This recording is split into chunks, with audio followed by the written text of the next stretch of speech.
Saladcast. Gadolinium. Hello, and welcome to the Saladcast on Saturday the 24th of August, 2013. I'm your host, Dan Train. Joining me today, Zachary Burgess. And Robert Kent. My groan was covered up by Rob sitting on the chair groan. I don't know, I think it sounded afterwards, so it was like, Are you just getting comfortable there? I'm just not comfortable enough. It's podcasting time, but I'm not infused. Oh no! What's going on? Oh, no. This is very unusual. What's getting you down, man? Yeah. I don't know. Being dragged down by the weight of the world and the podcast responsibilities. I'm going to say this again. I haven't played very many different games this week, and it's been sucking because I've been like, I want to play something, but not. I don't, apparently. You have some, because you have a stack. You've even got Mass Effect 3, which is the obvious one. Yeah, I know. I actually thought about it, and then I thought, maybe I'll just play Mass Effect 2. But I didn't do that either, so it's okay. Was that because of what you've been hearing about 3, or because you wanted to No, because get back I need into to it? be reminded of, well, how those games even play for us now. Well, yeah, 3 plays like 2. Yeah. But story-wise, you'd probably be better off playing 1 in some ways, because 2 not much happens with the 2 Reapers. doesn't really have much of a story, Yeah. It's awesome. even if the gameplay is somewhat better. I really like 2. Like, plot, and not like overarching story-wise, but like individual stories, it's good. The individual stories are good, the gameplay was the best, I think. Yeah, I think so. In some aspects. You know, Yeah. the pure shooting in 3 is probably the best, but it plays better in general, I think, overall. I think it's the best game in the series, probably. Although 3 is, it's hard to say. That's trilogy actually. theory, isn't it? That normally the second one is the one that gets. Do you think? Yeah, because you're like expanding upon. Yeah. You've got the most going on. You're in the middle of the diamond. Except you should have, but it doesn't in this one. You're not in the middle of the diamond in Mass Effect 2 because nothing fucking happens. It's not like anything really changed between 2 and 3, really, compared to 1 and 2. No, it's Might not. as well It's be a not, different game. it's not as dramatic Yeah. a change. No, That's true. but you still should. It's worth it. The story on 3. I mean, Yeah, I think you get into it pretty quick because it has a running start. Mass Effect 3, really, kind of. yeah, Um, it's a lot speedier. yeah, you get to Mars quite quick, and you've got you're in a mission, and you're there. Mm. You're like, yep, I know what I'm doing. And it's quite a strong opener as well. The whole opening sequences Yeah, are pretty good. yeah. So definitely check that out. I mean, obviously you're going to play it eventually, but what's the point in waiting when there's so many probably good games going to come? Because it's like end of summer season. I don't think there is, though, is there? Yeah, I don't know. What the hell's coming out? Lol. All I've got is the massive Grand Theft Auto, There's still GTA. which will A take me. lot of everything else basically came out this week, like Right. Saints Row. Yeah, yep. And Saints Row. Yep. Yeah. So not much else, then. Well, no, there was quite a few, but Saints Row is the only one I can remember and or care about. Yeah, that's what I meant. Like, not much we care about, or I care about. Or Dive Kick. So I don't think they care about there that. must Come be on, some man. indie shit. Oh, come on. I'm so... Starbound, that's it. Which one's Starbound again? The one that's like Terraria in space. Oh, right, yeah. If it ever comes out. They're currently at a show this weekend, I believe. I suppose there's Beyond Two Souls still to come out as well. Well, I can't even play that. So Well, no, but I'm interested in that. So. whatever the fuck that game even is. Yeah, I'm still not really sure how it's going to play as a game. So, well, I'm not sure anyway. They probably did show something at some point, but, you know, that's not what Quantic Dream like to show. They like to show, hey, we can make, like, cinematics real good, like. That's true. Yeah. Things are starting to look a bit janky on the current gen, to say the least. Well, yeah. These days. Well, this is kind of news, I suppose, Yeah. that Saints Row 4, not so hot on the consoles. No. Like, performance is pretty shoddy. Although, there are places where the frame rate hitches where it really shouldn't, even judging by how it looks, if you know what I mean. There's nothing to suggest in places like why it's hitching. Apart from perhaps the fact that you can move through the world hella fast now without a car or a plane. So it might have difficulty dealing with the larger scope yeah. of just the context of being a dude Yeah, that engine can't quite deal with stream it. that. Yeah. I mean, it's demanding enough in the best of times, let alone when you. Well, they never ran particularly great on my PC anyway.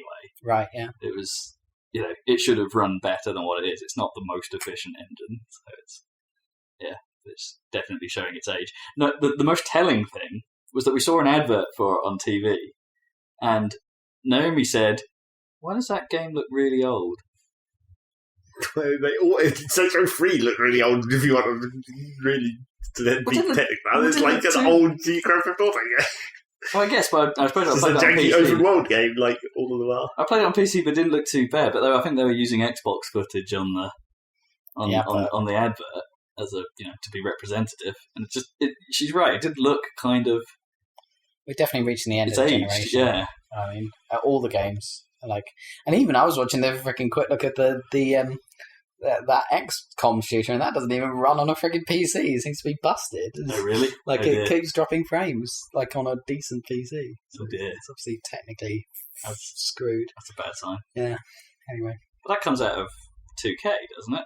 Yeah, 2K Marin. Yeah, if they had success with Bioshock 2. Everyone's been posting their news stories about how that game is not actually a new game at all. It's been around for 8 years and has just been retooled into different genres about 5 goddamn times. Yeah, that's probably why it's really bad. It's the new Duke Nukem. It's had a really protracted development. I mean, it got delayed and sort of semi-dropped for a while. But that was after it was XCOM. Before that, it was a different game, and had been around for 4 years beforehand. But we'd seen videos of it as XCOM before XCOM Enemy Unknown was even announced. Well, not really videos of it. No, there were trailers. Yeah. With that black goop stuff? Yeah. It looks totally different now. Well, yeah. Yeah. I do like the direction they seem to have gone on this, though. The whole setting. And the art direction's kind of cool. It's not good at all. Really? Well, they've fallen into the really obvious trap of, a guy in the 1960s is going to shoot a shit ton of aliens, which your super hardcore 2012 elite squad with alien technology can barely handle. What the fuck? Well, yeah, I don't care necessarily about the plot holes, but, the just aesthetic of it is kind of... Yeah, but the trouble is they didn't really even use the aesthetic. It's he wears a fancy hat and there's I'm sure there's levels in diners or whatever. Yeah, all that Americana. Yeah. But it's not they didn't... It's not like the aliens are setting appropriate somehow. They didn't, make the aliens actually different. B-movie, 50 aliens or something. That would have been quite cool. If you not make them look crap, but make them look... Sectoids are somewhat like that anyway. Well, yeah, but apart from... Well, I don't know, because Greys are kind of a more 1970s, 80s kind of conspiracy thing, aren't they? I don't know if if the public knew what a Grey looked like in the 60s. Not. Well, there's they were just kind of weirdly wrinkly-faced dudes in things like They Hunger and stuff like that, or literally little green men. Yeah, they were more like little green men, yeah. But it's it doesn't matter. It's if you're in the 1960s, it doesn't help. It doesn't help that setting when there's just green plasma everywhere. That firing green plasma out of guns automatically makes it look futuristic, regardless of what the setting is. It's the problem with the aliens more than the setting. Well, I don't know. You can sort of make it work. In a way, that's kind of what TF does, isn't it? With its look, sort of janky and somewhat aged, but with blue heel beams. Well, the heel beam is like a special case. I'm sure if they wanted to, they could have done something significantly less, they could have just had a constant stream of needles or something being fired at them. Actually, that's a good example of how you could do more crazy plasma guns, but make them look retro in 60s. Is to make them those Cowmangler those guys from New Zealand, the Weta Workshop, make those weird space guns. Guns that were futuristic, but futuristic as perceived from the past. Yeah, exactly, like heat rays and shit. Kind of like how there's that modern thing about, making 80s-esque games. Yeah. As if it was the 80s, the future as envisaged in the 80s. Yeah, like Far Cry Blood Dragon. And stuff like that. Awesome Noughts does it to some degree. Yeah. It's kind of cool. Yeah, that game, not interested. I never was, though, so... Well, I kind of was when it was the only XCOM game in development. Yeah, that could be okay. I had a passing... I do have a passing curiosity about it, but it's not. It's kind of a shame because, like you say, I don't think they did a bad job with Bioshock 2. I think it was kind of... No, it actually improved gameplay-wise. Yeah, gameplay-wise on improved. the first, even if the story wasn't quite up to it. But yeah, I mean, it's a bit of a poison chalice to be given the Bioshock franchise right after the first one. In some way. But yeah, they're talented guys, and it's kind of hasn't really worked out. Or was it? Because they also did the Minerva's Den DLC for Bioshock 2, was which cool. is considered... I never played it, but it is considered to be really, really good. Yeah. Like, possibly better than the... Oh, that's news. than the Did we main talk game. about that last time, or is that this week's? Or is it? Or did we just miss it? The freaking Bioshock DLC looks... the Return to Infinite. Rapture Yeah. DLC. That looks amazing! Oh my god.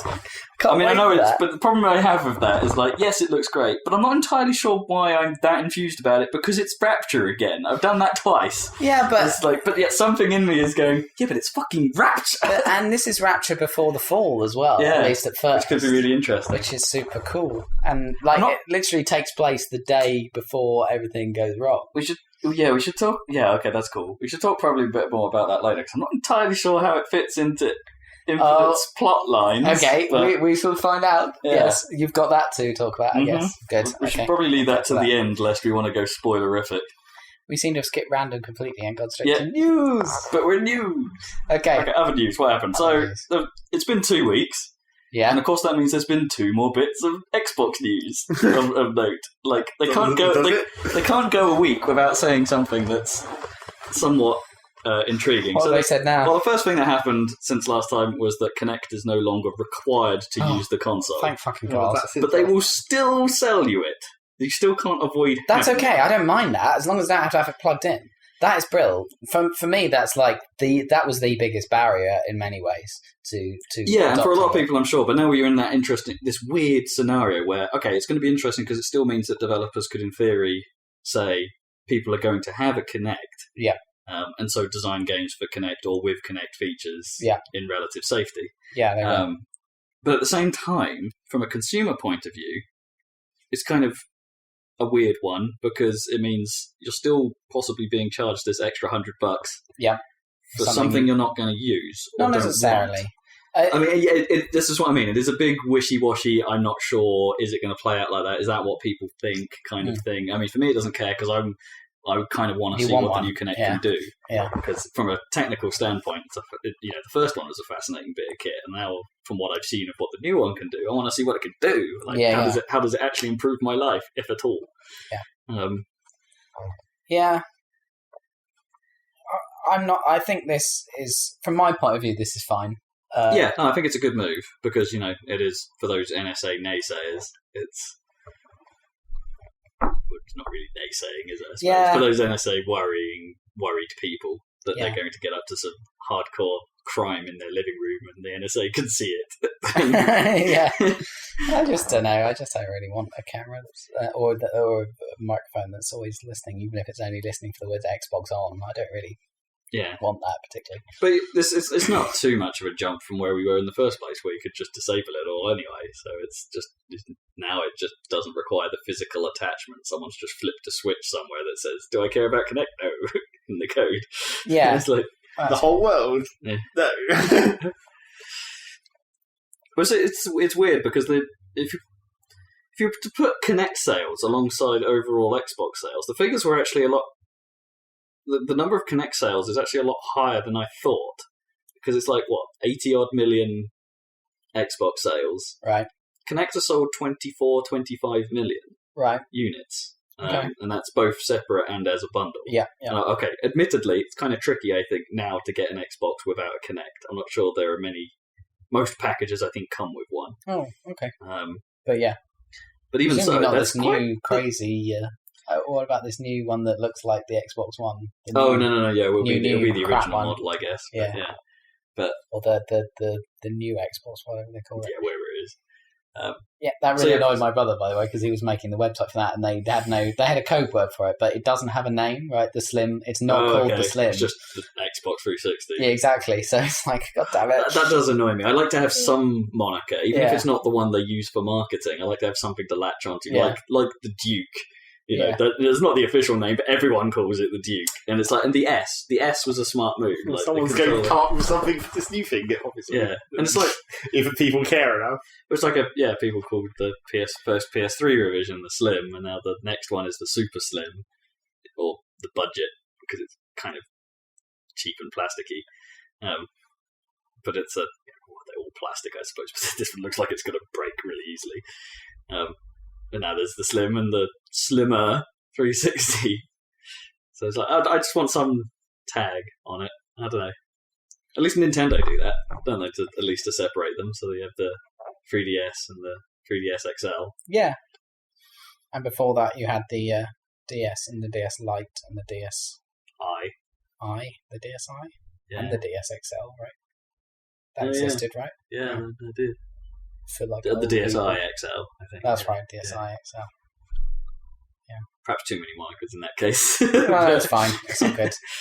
But no, I like a tagline. That's why I don't like the iPad thing. I still don't like the iPad or the iPhone thing. Well, you got completely fooled by that. I did. I didn't know there was a fourth generation iPad. One over there. Yeah. I had no idea that existed. Yeah. It's a bit weird. They don't do it with the phones. No, and I think that's smart. You know, I find that what's wrong with a model number? You know exactly what you're getting into. It's easier when you're reading through things on like the App Store to say what it's going to be compatible with, because it's like, compatible with third generation iPads and upwards.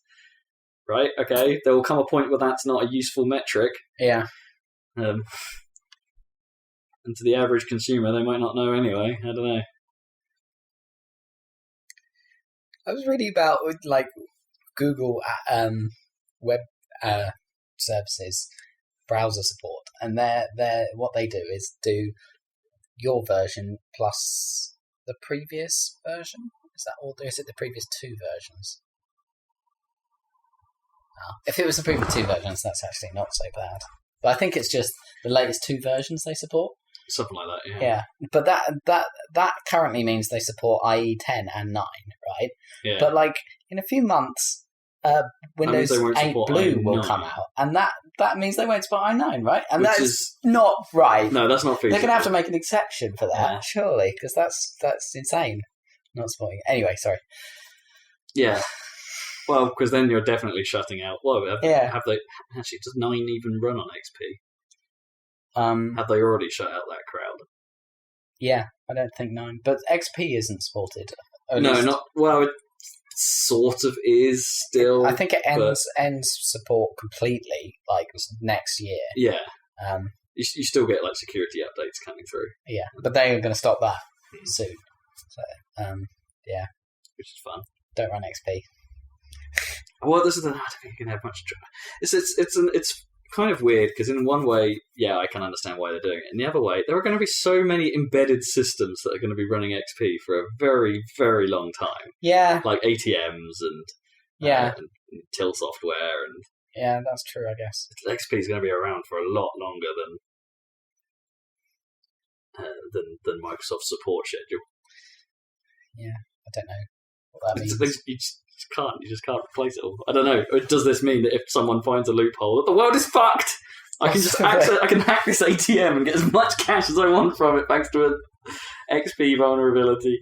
I watched like a Horizon last night, which was of course really padded and ridiculously overblown. The Horizon's so frustrating. But I was just really tired, and I felt like watching something. It is very like you can just drift through it sort of show. But there was a guy who was hacking into an ATM. He was like a black hat, like security expert guy. He was only young. He was in San Francisco, whatever. And he was showing it off and stuff. But like at the end of the program, just had a message saying this guy died age 35 after he was involved in this program. And then I looked it up. It's like a couple of months ago, he died, and it doesn't say how or what the hell happened. It's also weird and suspicious. Oh shit. Yeah, anyway. It's not that weird and suspicious. I don't know. Not everyone No. now has like announcements of exactly how they died. Like No, that's within a couple of true. months after they died. That's true. It's, You don't think it was it's a bit connected to weird. Ryan Davis, do you? It's like, No. just nowhere, no knowledge. Because apparently he was due to talk to give a talk where he was going to prove that you could like assassinate people by hacking into their pacemakers. So someone did it to him. Dun dun dun. Maybe. I don't think he has. Or he did it to himself by accident.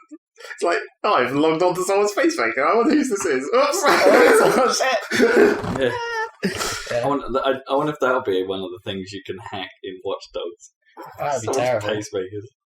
That'd be terrible. Oh, Anyway. that'd be really- yeah. Never mind. Speaking of which, Gamescom news, I suppose. Gamescom news. I'll come back to the other bit of XCOM news because this segues quite nicely. Really stupid exclusive offers for PlayStation, such as Kyle Bosman off Game Trailers picked up on this one because it is really dumb. Like Watch Dogs on PS4 will have an extra hour of exclusive content, like an extra Well, mission or so. that stuff's always shit. Yeah, likely. But the dumbest thing of it is like with exclusive hacking boost, and it's like the fuck does that mean? It's the same as all the pre-order bonuses that they've been doing for ages, where it's just like if you go to GameStop, you get some free bonus XP or whatever. Yeah, but what are they trying to say in this case? Is it like oh yeah, you should buy the game on PS4 because it will be easier. Yeah, that's Yeah, dumb. but it won't be permanently easier. Well, I don't It'll be know, like we- some kind of Yeah, I don't really know what it means. Or is there some multiplayer component that's perhaps got a hacking boost or something? I don't know. That one in particular just came across as kind of dumb. Yeah. I think the 60-minute mission is more dumb.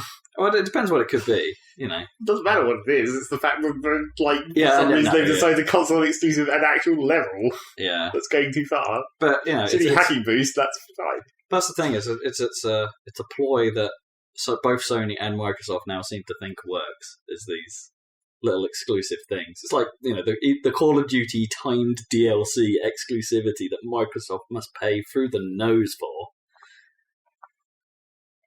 Yeah. I don't, It's crazy. Although I don't think they needed to. That was probably a mistake. It's like I don't think anyone was really going to play that on PS4 or PC. Really, they were already ingrained in the Xbox market. But I guess, but you know, there is you know, the PlayStation sales for Call of Duty aren't bad. They're just nowhere near as what the Xbox sales are for that game. So I think they got a bad deal, paying a ridiculous amount of money to get DLC exclusivity when they already have the majority market. But I guess the marketing people would then argue that the correlation is because it's exclusive on Xbox first, and so the hardcore go there because they can get everything faster. You know, On a it's console that- that's been around for 6 years. It's that stupid logic that people will read into because you can make it correlate how you like, even if it doesn't make a lot of sense, really. I would hope they had marketing people slightly cleverer than that. No, that's marketing. Yeah, marketing is... Marketing isn't that dumb. They don't look at correlations where it's like all these people play it on the Xbox, not because the Xbox has been around for fucking 6 years and we've sold 80 million of them. I don't know. It's because they like this one game and went down and bought an Xbox specifically for it. Yeah. Yeah, but then why? But then you would argue, why did they get the Xbox version over the PS3 version? Why did they make that choice in that direction? And it's like, because the marketing guys would go, because we offered something more. It's like to big themselves up. That's how this shit works. It's Not stupid. everyone owns both consoles. I'm sure they must know that as well. No, but that's what I mean. That's the point I'm making. Is like what made them choose between which console, perhaps at that point to buy. Yeah, but it Because wasn't they at wanted that Call of point. Duty. It was It nothing to do with could Call be. of Duty. It was to do with whatever the launch games were like 7 goddamn years ago. No, not all the sales are at launch. Like Well, sales no. are fairly steady. Call of Duty 2 wasn't exactly a mind-blowing sales release, was it? Neither was Call of Duty 3. No.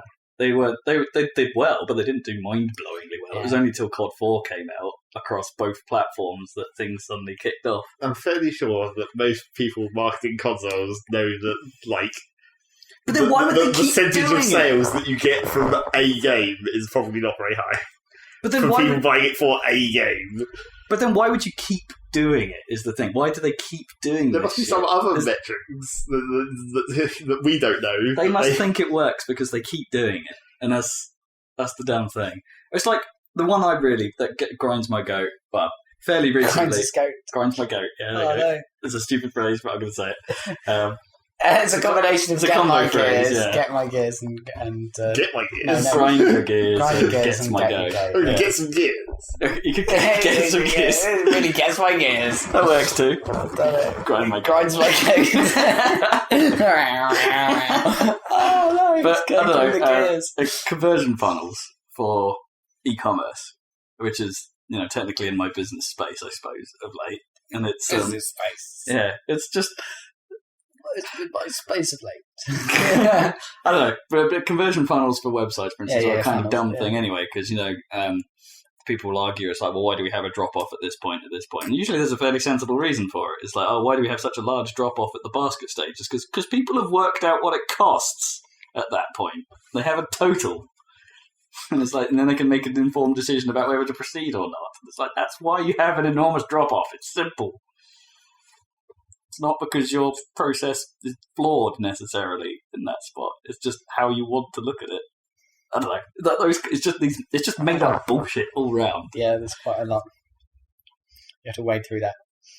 And there's a lot that you can technically prove, but like the colour of buttons and shit like that, and how that makes people click through. There are provable metrics for that shit. But the majority of the time, if nothing has changed, I don't know. My favourite was that. I just hate it. That Papa John's where the colours were corporate colours were kind of red and green. Oh yeah. And then, but then for some reason, the continue button to go through the funnel was red, and that's right, and the go back was, or the cancel order was green. Oh, I see. It's like, oh no, fail. that is the opposite of what you expect. Yeah, that's unfortunate. Yeah. Anyway, orange is the colour for call to action, isn't it? If it's orange, they will click. Orange. Well, red works too if it stands out from the rest of it. But orange in general, because there aren't many themes that are orange. Yeah. Blue and orange though, it's the colours of every movie poster ever, or something. Yeah. Yeah. Very contrasty. So yes. So yeah, that just caught me as dumb. Other Microsoft news. What about the rest of the Gamescom news? Big Microsoft news yesterday. I don't know if you saw that. Which one was this? Biggest Microsoft news for 13 years. The news that I was thinking about. Steve Ballmer is retiring. Yeah. And then their stock prices went up. Lols. Yeah, they went up 9%. So because that's quite a big jump. Yeah, Steve Ballmer owns so much stock that he made $900 million the day he announced he was retiring, which is quite hilarious. Holy crap! Yeah. I don't know. That had to happen. I knew it was coming. Well, the thing is with everyone. You say you knew it was coming, but everyone has known it was coming. Yeah, that's my point. Everyone said it's been coming for a really long time. Yeah, I know. It should have happened earlier, goddammit. I'm not sure. I don't know if Ballmer's really to blame for all of Microsoft's directional problems overall. Well, he's supposed to set the direction as the CEO. Maybe. But I think his divisions kind of work mostly autonomously in some. But maybe that's a mistake. That's the thing, isn't it? Although they did just do a massive restructure. I don't know if this is part of it. Which I'm also not sure about, if I'm honest. But who knows? I don't know. I think a lot of the press perhaps was a little bit harsh on Ballmer. I don't think he's been as bad as everyone has said, really. There's been some serious success under him as well as... Yeah, there's been some good things at Microsoft. I mean, there are huge... But that's Microsoft all over, isn't it? There's some great things and there's some bad things. That's just them. They don't have the zeitgeist that other companies do where everything seems to be golden. It's like they just... I don't know. Maybe that's why I kind of like associating with Microsoft to a degree, because it's like they feel normal by the fact that they both succeed and fail. Right, yeah. I don't know. I feel like this is marketing shit in itself. Like one of those questions you'd have on a market research thing. It's like, so how, if Microsoft was a person, what kind of guy do you think he'd be? Yeah. I don't know. Would he be like Bill Gates? They don't need to answer that question because they already made an advert with it in. Who did? Apple. The old Mac versus PC advert. It's like that question has been answered for you, and then that image is stuck in your brain. So even if they ask you that question in another context, you'd subconsciously think of that, and it would screw up the results. They were quite funny. I think it's fun. Those adverts are great because they're great ads, but they're often wrong. You've got two guys PC is John Hodgman, who is funny, and then the Mac is like an arrogant twat, basically. He's like a smug bastard. And then the PC guy is like hilarious. Yeah. I always like John Hodgman and everything he's in, so I like clearly lean towards PC in those adverts. And it's the same in the UK version. It was like you've got Mitchell and Webb. Yeah. It's like, which one do you prefer out of them? Not sure. Depends on the moment. Right. Yeah. Anyway, I forget which way round were they even. Mitchell was the PC and Webb was the Mac. Mitchell. He wins. Exactly. Yeah. Same deal. Because it's like Webb only worked when Mitchell's around, Yeah, exactly. whereas Mitchell can stand on his own.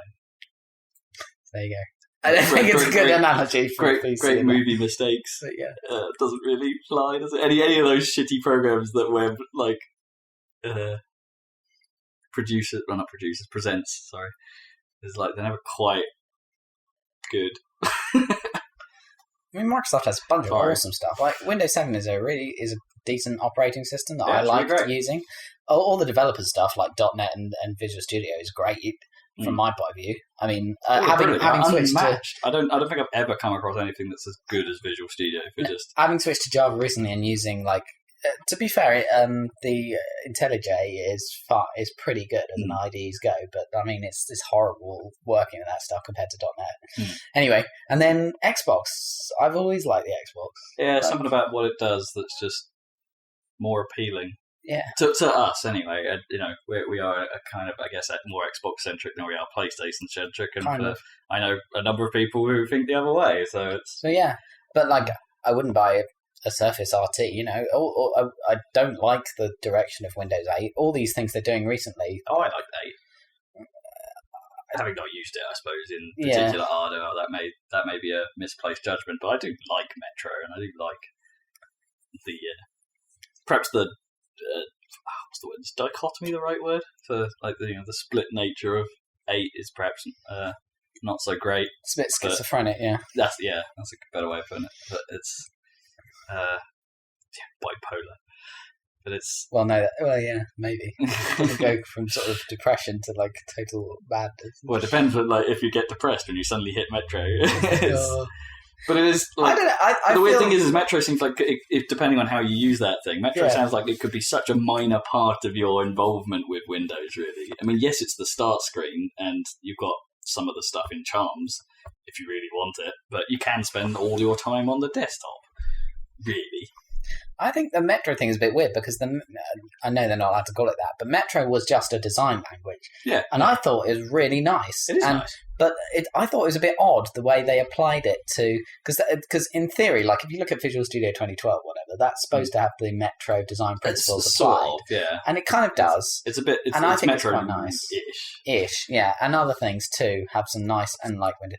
But I find that the start screen, which is the most obvious, iteration of Metro, is kind of a bit weirdly play school and colourful in a way that Metro doesn't necessarily... It doesn't have to be like that. No, I agree. So I find that a bit weird. Because, in a way, the Windows Phone is still the most pure implementation. Yeah, exactly, yeah. I used one for a bit the other day, just had a play, and it's it's a lovely thing to use. It really is. It's so fast. I guess I'm still stuck in the iPhone 4 doldrums where everything is starting to grind to a halt. Right, But, oh my god, that thing was fast. That's cool. It's it might be what I need from a phone next. You're going for a Windows Phone? I'm incredibly tempted. To go with your Xbox One? Yeah. Go all Microsoft all the time. All Microsoft. All I need is a Surface now. Ditch the iPad. Yeah, see what models they come up with. Yeah. Well, there's supposed to be a new Surface model coming soon. Why don't they just sell a giant pack like that, where it's like an Xbox, a phone, and a Surface all in one box? They could do. Well, A mega bundle. Yeah. All your tech needs in a box. Oh wait, isn't that what Xbox One was supposed to be? It says one, but there's 3 things in this box. What's going on? My brain is slightly melting. Yes, so anyway. Bulba. Good news for European pre-orderers. Free copy of FIFA for some reason. Yeah. Woo! Yeah, you go me. Go Rob. I'm going to get a copy of FIFA so I can look at it and say, that's pretty, and then never touch it again. Which FIFA 14? Yeah, 14. already out of date. Yep. Yeah. That was a weird announcement. But I think it's a smart move. Well, it's a nice gesture. Oh, and there was also the unboxing. Well, also the fact that like the Xbox One isn't coming out in half of European countries. Maybe that was what they were compensating for, even though the people who they would be compensating can't get it anyway. Yeah, that doesn't help. FIFA is one of the biggest selling games in Europe in general. That's so why would they give it away for free? That doesn't make any sense. To try and mitigate the perhaps perceived 60, 70 quid like value deficit thanks to Kinect. I don't know. Thanks to the Kinect? I guess so. I guess that makes sense for a lot of people. They're giving away freaking Call of Duty. That would be insane. Oh, yeah. Can you imagine that? If that was a free pack, and it's like, oh my god, you just win. Yeah, you would have won the console cycle right there. That would be insane. But instead, they've left a whole bunch of countries with no option but to buy a PS4. Yeah. How much must they have spent on that deal? Well, the FIFA deal. Yeah, probably a lot. It must have been a chunky amount. How worried does this make Microsoft sound is the problem. Well, I don't. Because they've also backtracked on the headset, haven't they? The headset is now included as well, which is great. Fantastic. About that last time, yeah. That's good. It'd probably be a bit cheap, but they always are. I'm a bit annoyed. I mean, somebody pointed out, I think it was Eurogamer, I think they're absolutely right. They're saying, they probably always say this, but they're saying it's the strongest launch lineup in history or that they've ever had. And it's like, it's not even the strongest launch lineup in the freaking Xbox history. Like, the first Xbox had Halo and Project Gotham Racing. And from my point of view, Jet Set Radio Future. Was that really that incredible? Well, Halo, yeah. Well, did you best game ever? But did you know that it was going to be that awesome at the time? That was the real question. No, but as soon as it came out, Edge gave it a 10 or whatever. Everyone knew at that point. It was such a groundbreaker. And people knew because they'd been following those crazy videos for it when it was a Mac game, and it was like full page on the cover of PC Gamer, this is the future or whatever, before they knew that it wasn't going to be a PC game. But then if you say that the Xbox One is going to come out with a driving game and a first-person shooter, there's still... Yeah, but come on, what's the game? What's the first-person shooter? Killzone is the one on PS4. Yeah, but what's the Xbox? They haven't even got Titanfall. They haven't got an exclusive shooter. They've got Titanfall, but that's not till... that's not for a while. That's not until after Call of Duty, I guess. No. Ghost will come out, but... Yeah. Have you seen the upsell thing they're doing with Xbox One games? Yeah. It's like, okay, it's now pretty much a guaranteed thing that Xbox games will be RRP £50 to £55. And so because there's this £10 difference, at least in America, they're doing this. The dollar difference is going to be represented by you can buy the Xbox 360 game and then you can upgrade to the PS4 edition. Or by swapping it in? Do you have to give it back? They didn't really say that much. Maybe it only works on the digital service or something. Okay. But you can upgrade to a PS4 version once you get one by spending the difference. Right. That's okay. So it's that's kind of annoying though, isn't it? Because this just means the actual upsell thing is a nice idea, but the now absolute guaranteed thing that the price for next gen games has jumped to 50 to 55 now sounds not so great. That's because that's the price point where N64 sat. Yeah, and that was hella expensive. They'll just get less sales and they'll have to turn it down. Yeah, I expect. Not if the PS4 price turns out to be the same as EA seems to think. Oh no, they are. They're both pitching the same price point. That's pretty much confirmed. What? Both Xbox One and PS4 for new games. Oh right, yeah. They're both batting the same. So they're not going to be competing. No, not against each other, but I mean, they are competing against everything in the world, every entertainment product, every do you know what I mean? Like, it's not an isolated universe where if suddenly every computer game developer said, "Let's charge £100 for a game," suddenly everyone would, because they had no alternative, they'd go, "Okay," because they just play less games. You still kind of don't. Well, it depends on how much stuff ends up on PC, but there's still not going to be. I mean, it's still not like if you want that experience, you're going to have to play it on one of those two. I mean, you're reaching the threshold where you won't go out where. Every time you do an increase, I suppose you're reducing the amount of people that will impulse buy something. As in, this looks good. I'm going to get it, rather than hang about for a few months, see what the general actual consensus about it is, and then dive in or get a second-hand copy. I can't help but think that a high initial price is actually just damaging. It won't last. It's like I really hope not, because it feels way too. I'm not happy with 45. If I'm honest, I think 35 to 40 is a comfortable range in the pound mark. I rarely spend more than that on a new game. I don't think I've ever. Well, I'm not sure I have. I don't think I spent more than 40 on a game. It would be even more ridiculous when special editions of Gears of War, I think, cost me more than that. But yeah, it would be even more ridiculous when they bring out their Xbox Live Store or whatever for the new one, and if the prices are still the same there, that would just be complete. Because it's it will be. And then some. Because the PS3 store, the PlayStation store is like the prices on there are crazy high. But that's why, when I was looking at stuff on the 3DS store, it was like, I'd like to have this conveniently downloaded and installed on my thing, but it's actually more expensive than just buying a fucking cart version. That's so dumb. That's not how you do digital stuff. It's meant to be cheaper because there's not this whole plastic thing that you have to mail to someone. So I don't worry about this whole new... That's probably the thing that's got me most worried about this new cycle. It's just that thanks to the PC renaissance, it doesn't feel like... How are they really going to compete with PC? The obvious answer is that they're not. Because, a PC is an expensive bit of kit, and it's expensive to run, it's expensive to maintain. Yeah. Not in the living room. Yeah, there's various barriers that I don't care about that a lot of people do. Yeah, exactly. So, but when you just put it side by side like that, context aside, it does seem really dumb. Just how big the difference is. I don't know. I feel like people just don't think of a digital only thing as being worth 55 quid. I think there's it's just it's data. You're not getting your physical thing even, so you're not even getting a disc. So it doesn't even feel right I think even to people who not experienced with the PC market. No, I still agree with you. And actually, some people you can argue for both sides that what you get out of a physical copy is sort of more than you might out of a digital copy. I mean, you get the ability with Steam. You get that convenience of being able to delete it off your system and not worry about it, and being able to retrieve it at any point in the future.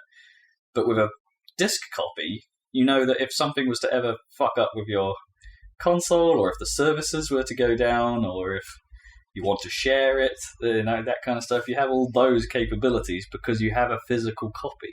Yeah. And it's there's a very even argument, I guess, for both formats. And by that logic, the price should be the same, not more or less, but pure physical reasons, it costs them less to release a digital copy. So. Yeah, that's what everyone thinks. That's just got to be the most basic thought that any regular normal person would have about a physical person's situation. You're not manufacturing a physical object, therefore it should be cheaper. We're physical beings. We like material stuff. It's ultimately. It's easy to latch onto the value of something when it's there. I suppose there are costs to digital distribution. Sure, but most of that network will be run by Microsoft or or Valve. Exactly.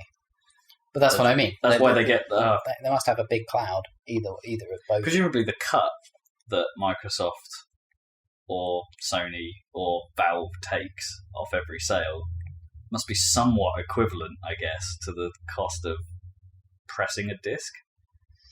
Who knows? I mean, but then they still get a different cut. But still, they then have to have a licensing deal with Microsoft or Sony to make the disc in the first place. So Microsoft and Sony are getting royalty cuts of it just being on their system.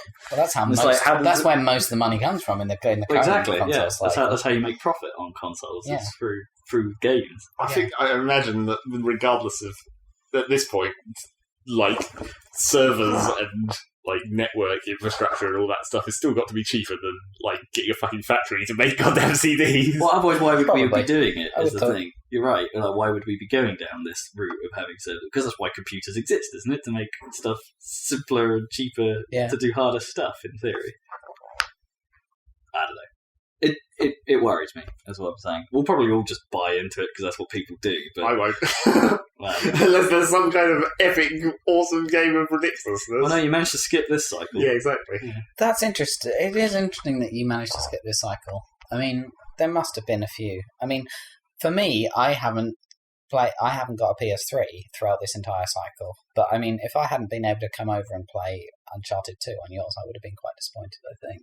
It's various games that were worth and I've missed a few things that I would like to play. There were definitely some experiences that PlayStation had that are unique, that you wouldn't have got anywhere else. And so did Xbox. Probably less unique. Actually, weirdly, Xbox probably has less unique experiences. In some ways, that's but true. They are generally high quality, I think. I don't feel like I don't know. It's a weird one. There's something about the appeal of Microsoft games, isn't there? It's just the setting, the way they're done. To you, mate. To me, yes. No, that's what I mean. To me, It's Halo. It's a personal thing. Yeah, Halo, Gears of War. They are my games. You've played Halo because you go over to Rob's. Yeah. But if you couldn't do that, then you wouldn't. No, you're not that invested in it. No, but for me, it's like if I skip the consoles completely this generation, I'd have missed Red Dead, and that's the big one for me. Has been, I think, in some ways. Yeah.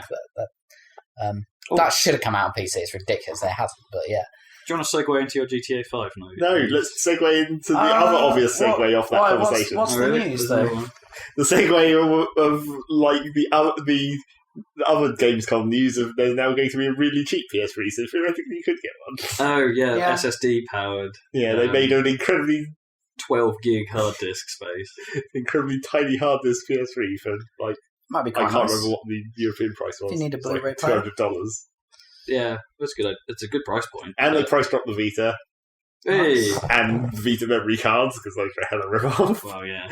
And they announced what the launch date for the PS4 is. And I'm done. That was good. And they showed the interface where he was sitting in a Oh, comfy chair. no, they didn't show the interface. They showed the fucking audience watching someone watch the interface. Well, that presentation was the worst Don't broadcast blame thing. Sony for that one. No, it's not. It was whoever was running that Gamescom covering. Whoever's running the production for that thing needs to be shot. Yeah, Because they shot the audience. Well, no, because they would have this really interesting trailer on screen, And they cut away from it. And all they the time. half of the trailer would be a shot of the audience looking at their laptops, or let's zoom in really close on this guy's face. Oh wait, we've gone too far. Back up a little bit. Well, that only happened once, though. That was hilarious right at the start, where they're like, What? the guy comes on stage and it does the classic, like, woo, like zooms hella in and out really fast. It's like they cut to that camera before it was ready. Yeah. basically. Zooming while in thingy mode, so Yeah. it's never a good idea. But yeah, that whole presentation was like, It's really badly. they hired a camera shot. gym and then had to get the most out of it, apparently, because they were using it the whole time of like, oh, let's pan over the audience, pan over the audience, pan over the audience. I don't care. They're not going to be like infused like from behind either. It's like if you're viewing them from behind, just because you can see like the tiny thumbnail of the trailer you want to be watching on the screen still. Or when they actually had someone on stage playing a demo and the camera spent quite a long time Yeah, just looking at a guy standing there holding a controller as he was playing a demo that you couldn't see. Fucking retarded. Really bad. But in a way, so what I did take away from what I could see of that interface is it seems kind of quick. It seemed fast to get around to various pages. Looked a little cluttered. It was insane how fast he managed to get into the game. That was Yeah. bizarre. I don't really believe that. No, I wonder if he had it. If that was standby. if that was the game that he had standbyed, Yeah, and must then, be. but then there was like the impossible bit probably is the loading time into that level and Right. stuff like that. There's some corners cut. Yeah, I'm that sure. seemed a bit like suspect. Oh well, actually, did he join it? Was he actually playing the game? Yeah, he or did was join. Or was he joining, watching it, or Yeah. something? No, he did That might both. be He the did big both. He Okay. watched, and then he was like, "Now I'm joining." Hmm. 'Cause he was watching his friend play, and you could see his friend's like webcam or what. Yeah, you could see a camera, face, so you yeah. could see him, and then he actually joined the game. I don't know if it was the whole thing was like a video. Or I don't think he was actually literally. No, I seeing doubt it. Yeah, but that was I reckon it that was like an the- Apple advert. Some sequences shortened. Yeah. That kind of thing. But I don't know. It seemed to. Well, it was believable because the interface sort of jerked. Yeah, that's true. Like it sort of already does on PS3. Trying to load its content and stuff. Yeah, in places. Which Yeah. wasn't quite so good on that part. It's believable that it works like that, but I would expect it to be a bit smoother, maybe on those transitions. But Yeah. I don't know, because that's one of the horrible things about the current PlayStation Store because they revamped it a little while back, and now it's like really janky to use. It's like it's actually quite well laid out and looks pretty good, but it just doesn't run very fast. So it's like moving between menus and stuff will have like periodic freezes, and the transitions just don't animate half the time, and they'll just get stuck. And it's like, oh, you're doing that again, but on your new fancy hardware somehow. There. Small minor addition to that, I guess, and this was inevitable, but Twitch is now coming to PS4. Yeah, that was weird. Really? So it's not an exclusivity deal at all. Yeah, and they didn't even mention Ustream again So in that whole conference. They were just like, Twitch. Who cares about Ustream? Yeah, honestly? exactly. It's Twitch. Twitch is the place. Oh, they've got both. Okay, Yeah. that's cool. So they have both. Or maybe they have both. Maybe they secretly dropped Ustream at some Yeah, so point. Ustream is dead. Did they talk about frickin' Dave Perry's thing, the stupid streamy crap? Oh, what, Gaikai? Gaikai, yeah. No, don't know. Not sure. No. Dave. That's probably not even going to come to Europe for like a whole other year no, or something. It'll be a long way away. But, yeah, it's pretty much. I saw that. like they had the controller come out in like red and blue, and it looks. Oh, they grim. look bad. No, just get the black one. They look Jeez. bad in colour. Yeah. No, that's not good. It's too bright. Yeah. Might look okay in like a solid white, maybe like with white sticks, a bit like how the old, or light grey sticks, kind of like the old PS1. Yeah, that would controller. work. The PS1 controller was cool. It had a nice feel to it as well. Yeah, different plastic. Yeah. It was. Yeah, I'm sure they'll do something. I mean, I like the controllers. I think they'll be cool. But yeah, the colours looked ick. Yeah, just now. Wave Blue, I think one of them was. Oh, and they've announced, Xbox said that, I don't know, announced, but their controllers will work with PC, but not until next year because they need to do the drivers. That was annoying. Oh, okay. But that's okay, at least That's I know it's expected. going to work. Because that sort of happened to 360. Yeah, but then that means They I was looking at buying a 360 controller for myself, so I wouldn't have to use Rob's one. Maybe because the A button on that one is not the greatest any longer. What? I You already fucked told- my controller. I already told you this ages You ago. fucked my controller. And also, it's like, it's a hell of old Xbox controller, so like all the sticks are worn and It's pretty old. the usual. Yeah. So I was looking at buying one for myself, and I was like, well, maybe I should just hold off and get an Xbox One, except there's not going to be able to hold off that long, apparently, because it might take a whole other year. You could probably buy one off me for cheap. Hey guys, I got these great deals on Xbox controllers. Because I think I've got come to Dan's Controller Emporium. I think I've got 3 probably. So Really? Yeah, I've got a white one, a black one, and that grey one, which has the rotating. Oh, you got the fancy one, yeah. Yeah, so you could probably have, unless you need the rotating thing, do you? No. I don't know. How often do you use a D-pad on that No, controller? it's not much good anyway. In that case, yeah, you're welcome to one. Anyway, that would most solve the problem temporarily. Indeed. Anyway, So, pondering. I wonder. So GTA 5, Why? What's the news? Is there new news? probably a leaked PC version. Oh, right, that's bollocks though. I don't believe that. Really? It would be amazing if that was true, but I don't believe it. It won't. It won't. I reckon it will not be. It won't be launched at the same time. Yeah. Definitely not.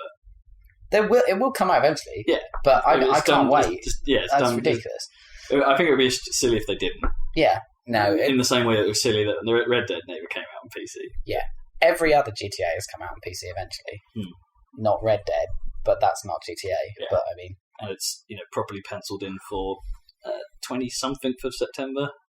yeah, So it's not long. A good couple of months before. I might not have consoles. time to play it to death on its release. I might have to wait while I'm fiddling around moving or whatever, which might be. So yeah, because the whole internet, what happened with GTA 4 and also Red Dead and various event games like Bioshock Infinite, it's like the whole internet is playing it at once, and all they do is post about this one game. So it's there'll be a whole period of nothing but GTA 5 news. And it's like for those 2 months after its release, it's like what as we said earlier, it's like what else have we really got? So it's going to be that. Mass Effect is another event game where the whole internet is playing it at once, and everyone's annoyed by the ending at once or whatever. So sometimes you get games that are just so big, and GTA 5 is going to be the biggest to date, I think. I mean, because the whole internet just goes crazy over just screenshots of GTA 5. So to be honest, I've never quite got why everything is explodes to that. Yeah. It's like, to me, games like Fez made sense because there was a real mystery and everyone had to sort of work together to figure it out. But yeah, but that's never going to get the audience of Oh no, it's not going to get the size, No. but there was the reasons why people were doing that, and it seemed to gel with me more than That's true. my god, it's a GTA screenshot. Yeah. Anyway, Picture of it, dude. there was one GTA screenshot where it was just a guy like quite close in shot, and there was a road behind him and stuff. But somebody just said that because his t-shirt he was wearing kind of looked like the same color as the road, it looks like a giant head is going out of the road. It was quite funny. I recommend checking that out and like bearing that in mind because it did look hilarious. I don't know why that reminds me, but my mum said something somewhat confusing to me earlier today. I bumped into her while I was doing a quick shop, and she was like, "Oh, hi, how are you?" And the conversation goes on. She says, "Are you well? Because you're looking better than you normally do." And so, Great. So first I'm like, right, okay, let's run through the list. Let's run through the list of things this could be about. One, I've had my hair cut. Okay. Since the last time I've seen her, so I wonder if that immediately makes me look healthier. Draggled. Your hair's getting a bit long. Yep. 2, did I really look that bad before? Like, what are you trying to say? And like, 3, actually what I've been doing since you've seen me doesn't really sound particularly conducive to healthy living. It's like I've done fuck all exercise since you last saw me. I probably slept less. Right. Because of the cat sitting scenario. And yeah, I'm still eating pizza like a motherfucker. More to come. So I don't quite understand. Apparently all of like not doing as much exercise is working out. Oh yeah, just keep doing what you're doing, man. Yeah, so that's what I needed. Confirmation. Strap it up. Oh dear. So yeah, that's my random aside for the moment. Your walk to work isn't that healthy, is it, either? It's like, it takes about I one stride. probably have to walk down the stairs to make a coffee and then come back up the stairs. Going up and downstairs is how I get exercise. That's- I drink like 5 teas a day, so I go up and downstairs like at least 10 times. I drink a lot of water, don't I? I'm a fish, so it's like I'm up and down the stairs all the time. You should just get a big filter jug thing and then just keep that. Well, no, because there goes the majority of my effort. That's true. It's just been, I don't like doing, I felt a little guilty about not doing exercise, but it's just been a little, I hate, that's why I don't exercise. I don't like feeling warm. I don't like feeling hot and sweaty. Yeah, you don't do it in the summer. No. Like, I don't go for walks in the summer where it's like, I don't want to go outside when it's fucking 30 degrees. Yeah. You just need to immediately shower. That's the trick. Well, yeah, even then, but it's like, even I do that, and it's just like, but even then, it's just like that interim period is like, this is horrible. Yeah. Why would anyone want to do this? It does work after a while. Everyone's susceptible. Like, you get these endorphin things, and they do work. You could tell, like Jay, he probably started like running, going, "Oh, this is terrible." Then after it was like, "Holy shit, I can't stop!" And now he's like running 17k or something. I don't know. I don't think I've ever found that. Ever. Yeah. Even during the hardest of hardcore badminton sessions. Oh yeah, massive endorphins there. Yeah, I don't know. It's weird. It is weird. I just find that that works for me for a while as long as I'm into it. But then, if for any reason I don't feel like it, and then I stop, you break that one time. Yeah. And then it's you're like, fucked. and then it's like, okay, I'm not getting back into this for a while. Yeah. Badminton worked because it was in a giant air-conditioned sports centre. I guess. You're not in your hot-ass house where even if you open the windows, you don't get shit all there. True. It's not so, you're right. It is nicer. I guess. Yeah, you don't get the same problem with swimming naturally because you're in a pool. Yeah, it's like swimming's supposed to be the best exercise. I just never really. You work so many weird muscles. Like I did that it was a while ago now actually, but it's like because I haven't gone swimming very much like since I was a kid. Yeah, it's like it just uses a completely different muscle set to what you use normally, and it's just like, man, this is really hard now. So it's not actually going to help you do anything that you do on land. It's just good exercise in general. It is. I think it's the best for like all the different muscles. I should probably do that more often. I quite like that. Although I've got and a it's bit of a gut on aerobic me as now, well, so I will be displacing more water around me. Float easier. That's true. Yeah, it's pretty good. I'm pretty sure that like if you do anaerobic or whatever, press ups or whatever, like freaking it atrophies really fast. Like it's like you do it for like 8 weeks or something, and it's like, oh look, I look different because I've got bigger muscles either. And then you stop for a while. It's like, oh, it's gone. It's gone. Yeah. Yeah, that happens as well. It's weird. It's weird how the body's like, oh, I don't need that. I'll just eat that. Whatever. Oh no. You have to trick it into thinking it actually needs muscles, which it doesn't. But it's not tasty somehow. Yeah, I know. Make it taste like beans. Beans. Actually, beans are okay. I need a better example. Capers. Capers are good. They're fucking horrible. When they're very strong, so you have to combine them with things. You wouldn't just eat capers. They're for flavouring things. True, but it's a bad flavour. It's They make anything worse. Oh dear. Shit with capers on it. No, I can't do that. That would be a very bad flavour. It'll make shit worse. But it's so if you had nothing but muscles made of nothing but capers, would your body be slightly less? I don't know about that. What have you been playing? Nout. What have you been playing, Zach? That was Dan's section. All of 2 seconds.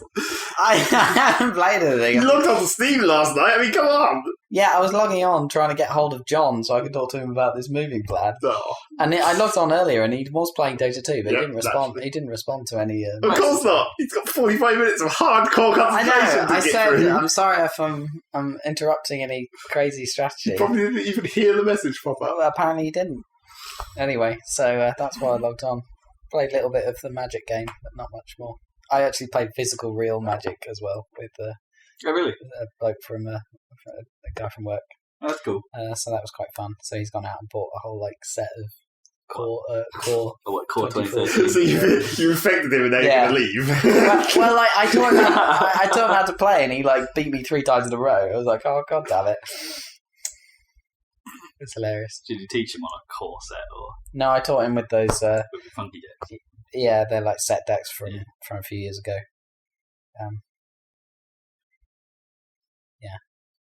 So I don't know what the blocks are and what the cool stuff is at the moment. I know there's a Return to Ravnica, right? I guess you see some of the cards in the game, don't you? So, Yeah. So you get to see what's kind of relatively new. Yeah.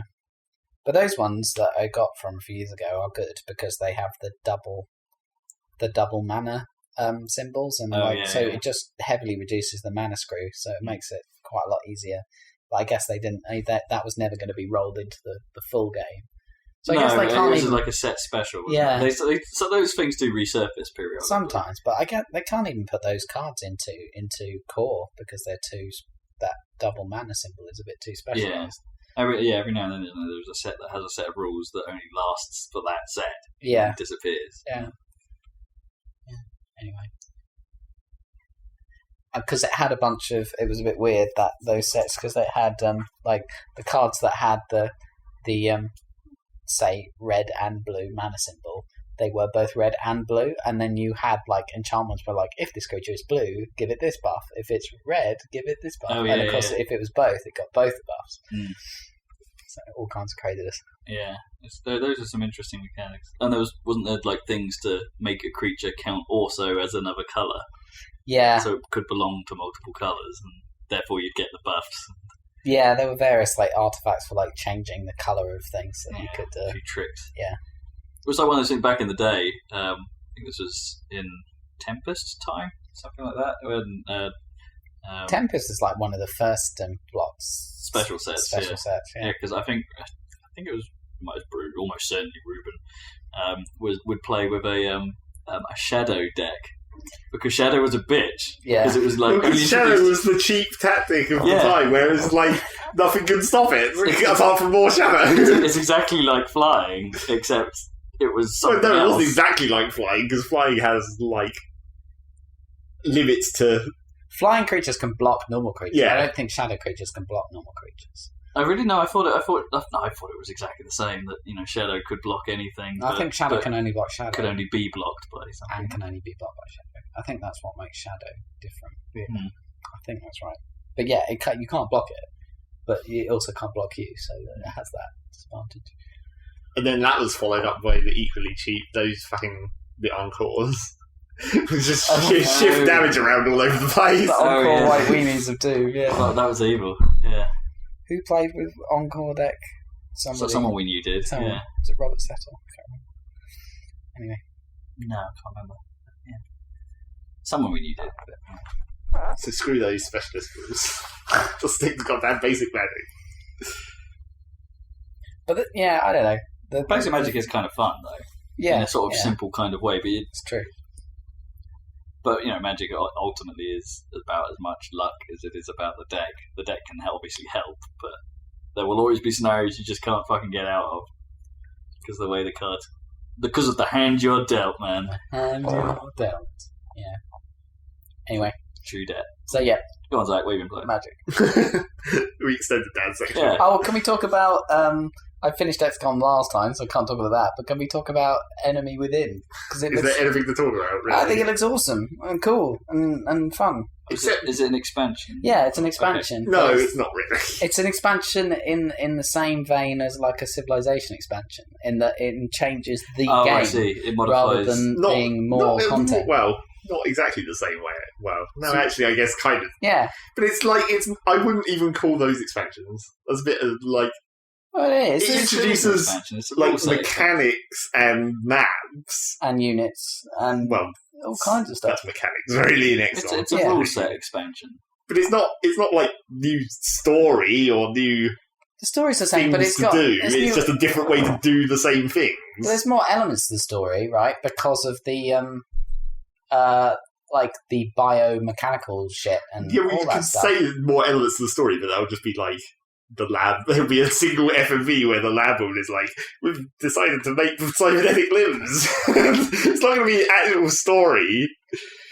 Yeah, but it plays more... There's already this theme in Unknown towards the end where it's like, what if we unlock within ourselves because of this? And but that would make sense if this expansion came like after it or something, rather than just being part of... just being shoved in with the rest of the thing. Well, they said that the end game may be different, or I doubt it. They haven't said that it's different, but there's certainly quite a lot different. I don't see what your problem is. It sounds like, because that's really all XCOM needs, isn't it? Because XCOM, you don't really change the story. It's just like, shit's coming, we dealt with it. I think it sounds good. Well, I think the problem with it is that it's just like, it's the same reason I didn't like the last thing they did, that little added special mission tree. It was because it's wedged in the main game. It's like, I kind of don't want to just have to grind through the start of the game again in order to get to the new stuff, and then the new stuff is still mixed in with the old stuff. Yeah, no, I get that, but it's sort of... given certain games, I think that has to work. That's just how it has to be, because otherwise, if you just added more story to XCOM, then you wouldn't have a different game, really. You'd still be grinding the start just with different vocals. Yeah, but why can't you add new stuff and continue your save file? Instead of having to go through the whole thing again, start from where you were at the end and then make it more. But then you're ostracizing people that come into it through... Well, that's why it's an expansion. But everyone's that's what expansion means, doesn't it? No, I don't really want to... That's not always how it's been, is it? Like, a StarCraft expansion, yes, it may have had, an extra story campaign as well, but the multiplayer always just had all the new stuff, and it was like, this is how you play it now. And it's... I don't know, expansion to the Binding of Isaac is just there's more stuff in it now that can happen, and you don't play through Binding of Isaac and then get the extra stuff. I mean, that happens as well. Well, you do, kind of, yeah. That happens as well, but there's just the main game is littered with new stuff. But yeah, well, that's how the Mass Effect DLC but in Binding of Isaac, the new stuff can happen at any time, because it's totally random. Whereas in XCOM, it's still going to appear at a certain point for your progression. No, it's not like there won't be new content the whole way through the game. The new maps will be from the beginning, aren't they? Probably. And there's quite a few stuff as expansions, aren't they? Because they're expanding the rule sets. That's precisely what the meaning of expansion is. Yeah, but then that's what I'm saying. Even in the Civ case, in most cases, it's something that you're going to see almost from the start of the game. Whereas in XCOM, I don't think you're going to see cybernetic stuff or whatever the other thing I was, think genetic modification until quite late game technology in my mind. I agree. It would be bad if they didn't, but I don't. They will have to add new stuff from relatively early because that's what hooks you. That's what you need to be having that stuff. It's because otherwise you're right. Yeah, people going back to the game will just be like, "Well, hang on, I'm having to do the exact same start game." Yeah, they'll have to do something.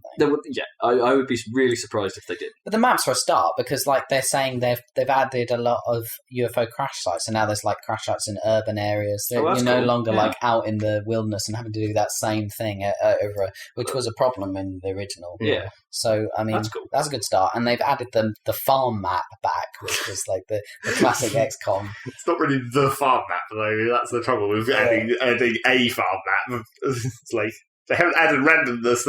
They're still not there yet. That's true. Maybe that'll be for the sequel. But and I think the ridiculous mech-suited like sectoids and shit, or mechtoids or whatever, and all that stuff. That's a great name. That does look pretty cool.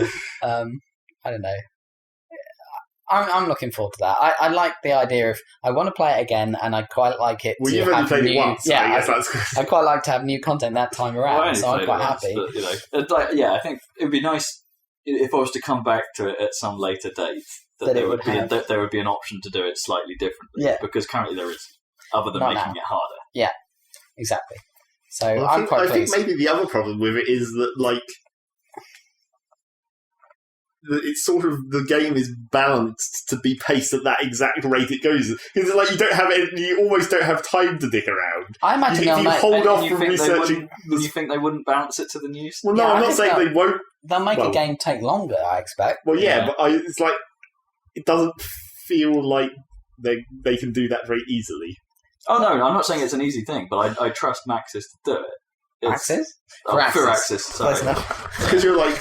Other axis of evil. It's almost that because you're already spending in some case, like by the time you're getting towards the end of that game, it's starting to feel grindy.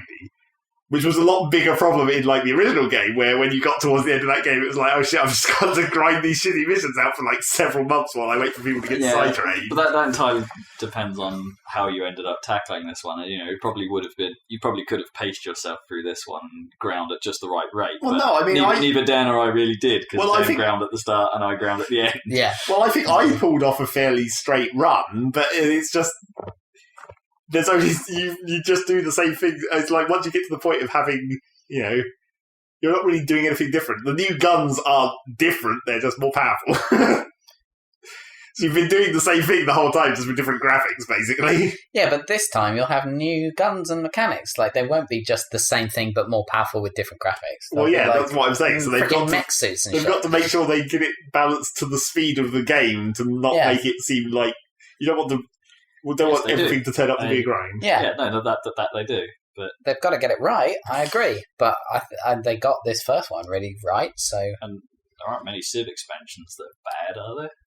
Well, depends on your definition of what makes them good or bad. Apparently, like the most recent one is hell unbalanced in certain aspects. Oh yeah, true. They've made some elements of it completely redundant almost. Yeah. Well, you usually want to play with all the add-ons you can that have been released, don't you? With Civ, like if you go back to 4, you kind of want to have all the expansions. Well, unless you're new to it. I think, unless you're new to Civ, perhaps. Maybe. Well, if you go back towards Civ 3, it was like you almost couldn't play it without the first expansion because the UI was so fucked. Yeah. Where you didn't have hotkeys almost. I think like the fact that if and when I get round to playing Civ 5, I'm not sure I will necessarily want to go into it with the expansion. No. Yeah, the expansion adds something, but it's been so long since I've played a Civ game properly. Well, I don't think I'm really in that comfortable zone of being familiar with all the mechanics to really take on that much. The latest expansion really only affects the late game, so like you probably wouldn't notice at first. Yeah, maybe. So I think I'd put everything on. No, don't say that, because that's exactly what Zach's worried about. Yeah, exactly. Yeah, well, I think XCOM, I don't know, is a bit different to... But I don't think that's actually true about that Civ 5 section. There is some stuff in that Civ 5 section that affects the early game as well, like trade routes and stuff. I think, I think Civ got more legitimately boring towards the end than XCOM ever could. Yeah, it's like the end game of Civ is like foregone conclusion, basically. Yeah. Or is that- Pretty much, yeah. Once you reach a certain point. You can just stop if you want. So that's why it needed more attention than, like,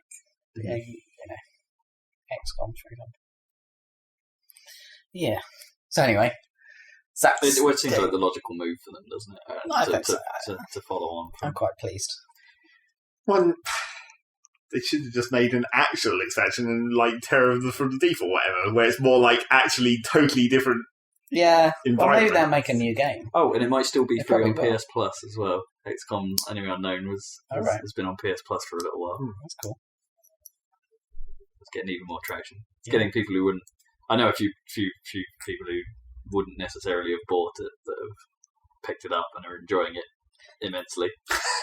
Then that's not really a good thing, is No, it? but they're still paying the PSN Well, yeah, I guess. subscription, so presumably 2K get a bit of cash. From somewhere. Yeah, from Sony for the people. You know, there must be some sort of deal for going on PS Plus. You know, you can't just like. I bet you don't just go, "Hey, put our game on there. We don't care about the money." Unless you're some kind of marketing type and you're hoping just for conversion on the DLC. I guess. But I don't think they are. That seems like a bad plan all round. Get some money first. Always get money first. That's the key, basically. Get money as soon as you possibly can. Pre-orders and alphas, and just get money. Yeah. So what have you actually been playing?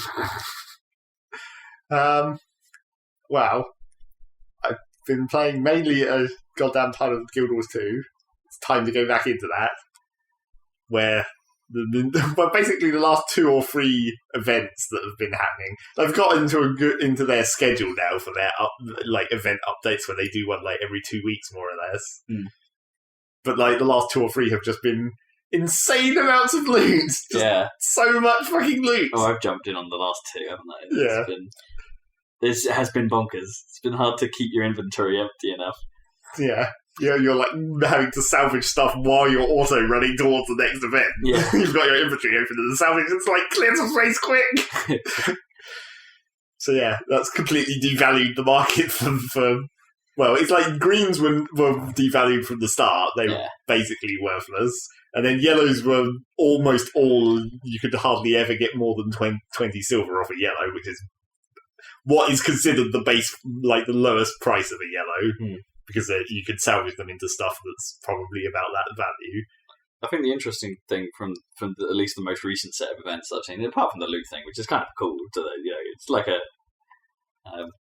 a nice thing to do because chances are you'll get something good.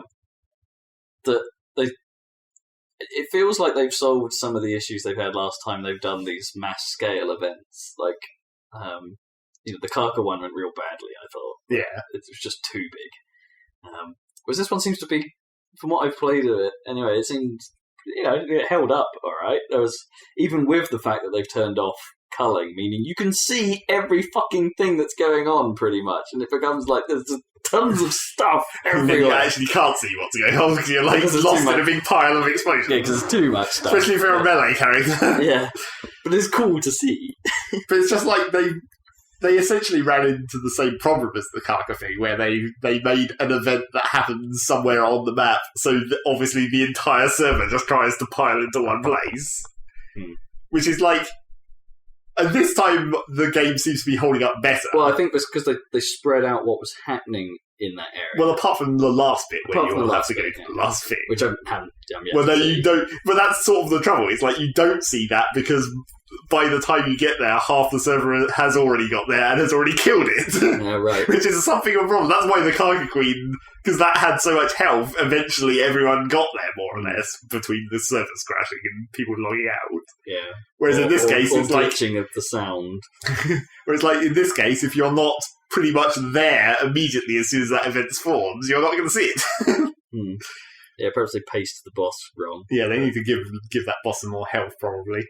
But, yeah, so, I mean, it's functionally better, but it still runs into the same problem of, like, the overflow server limit, where it's just like, if you don't get in on that first wave, if you don't portal into the zone immediately as soon as the event starts, you can end up in an overflow server, and then you'll never have a chance to complete it. You'll never see that last boss because the overflow servers don't have enough population to do it.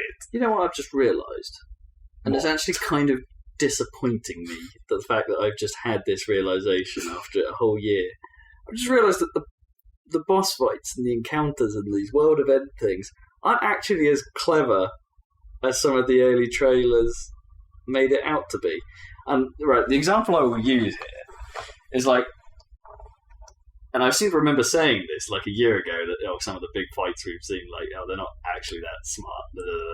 It was like, because the big trailer one had the one with the giant, like, with a dragon. Yeah. And it had like, these things happen, so some of the team has to split off and do this, or some of the team has to split off and do that.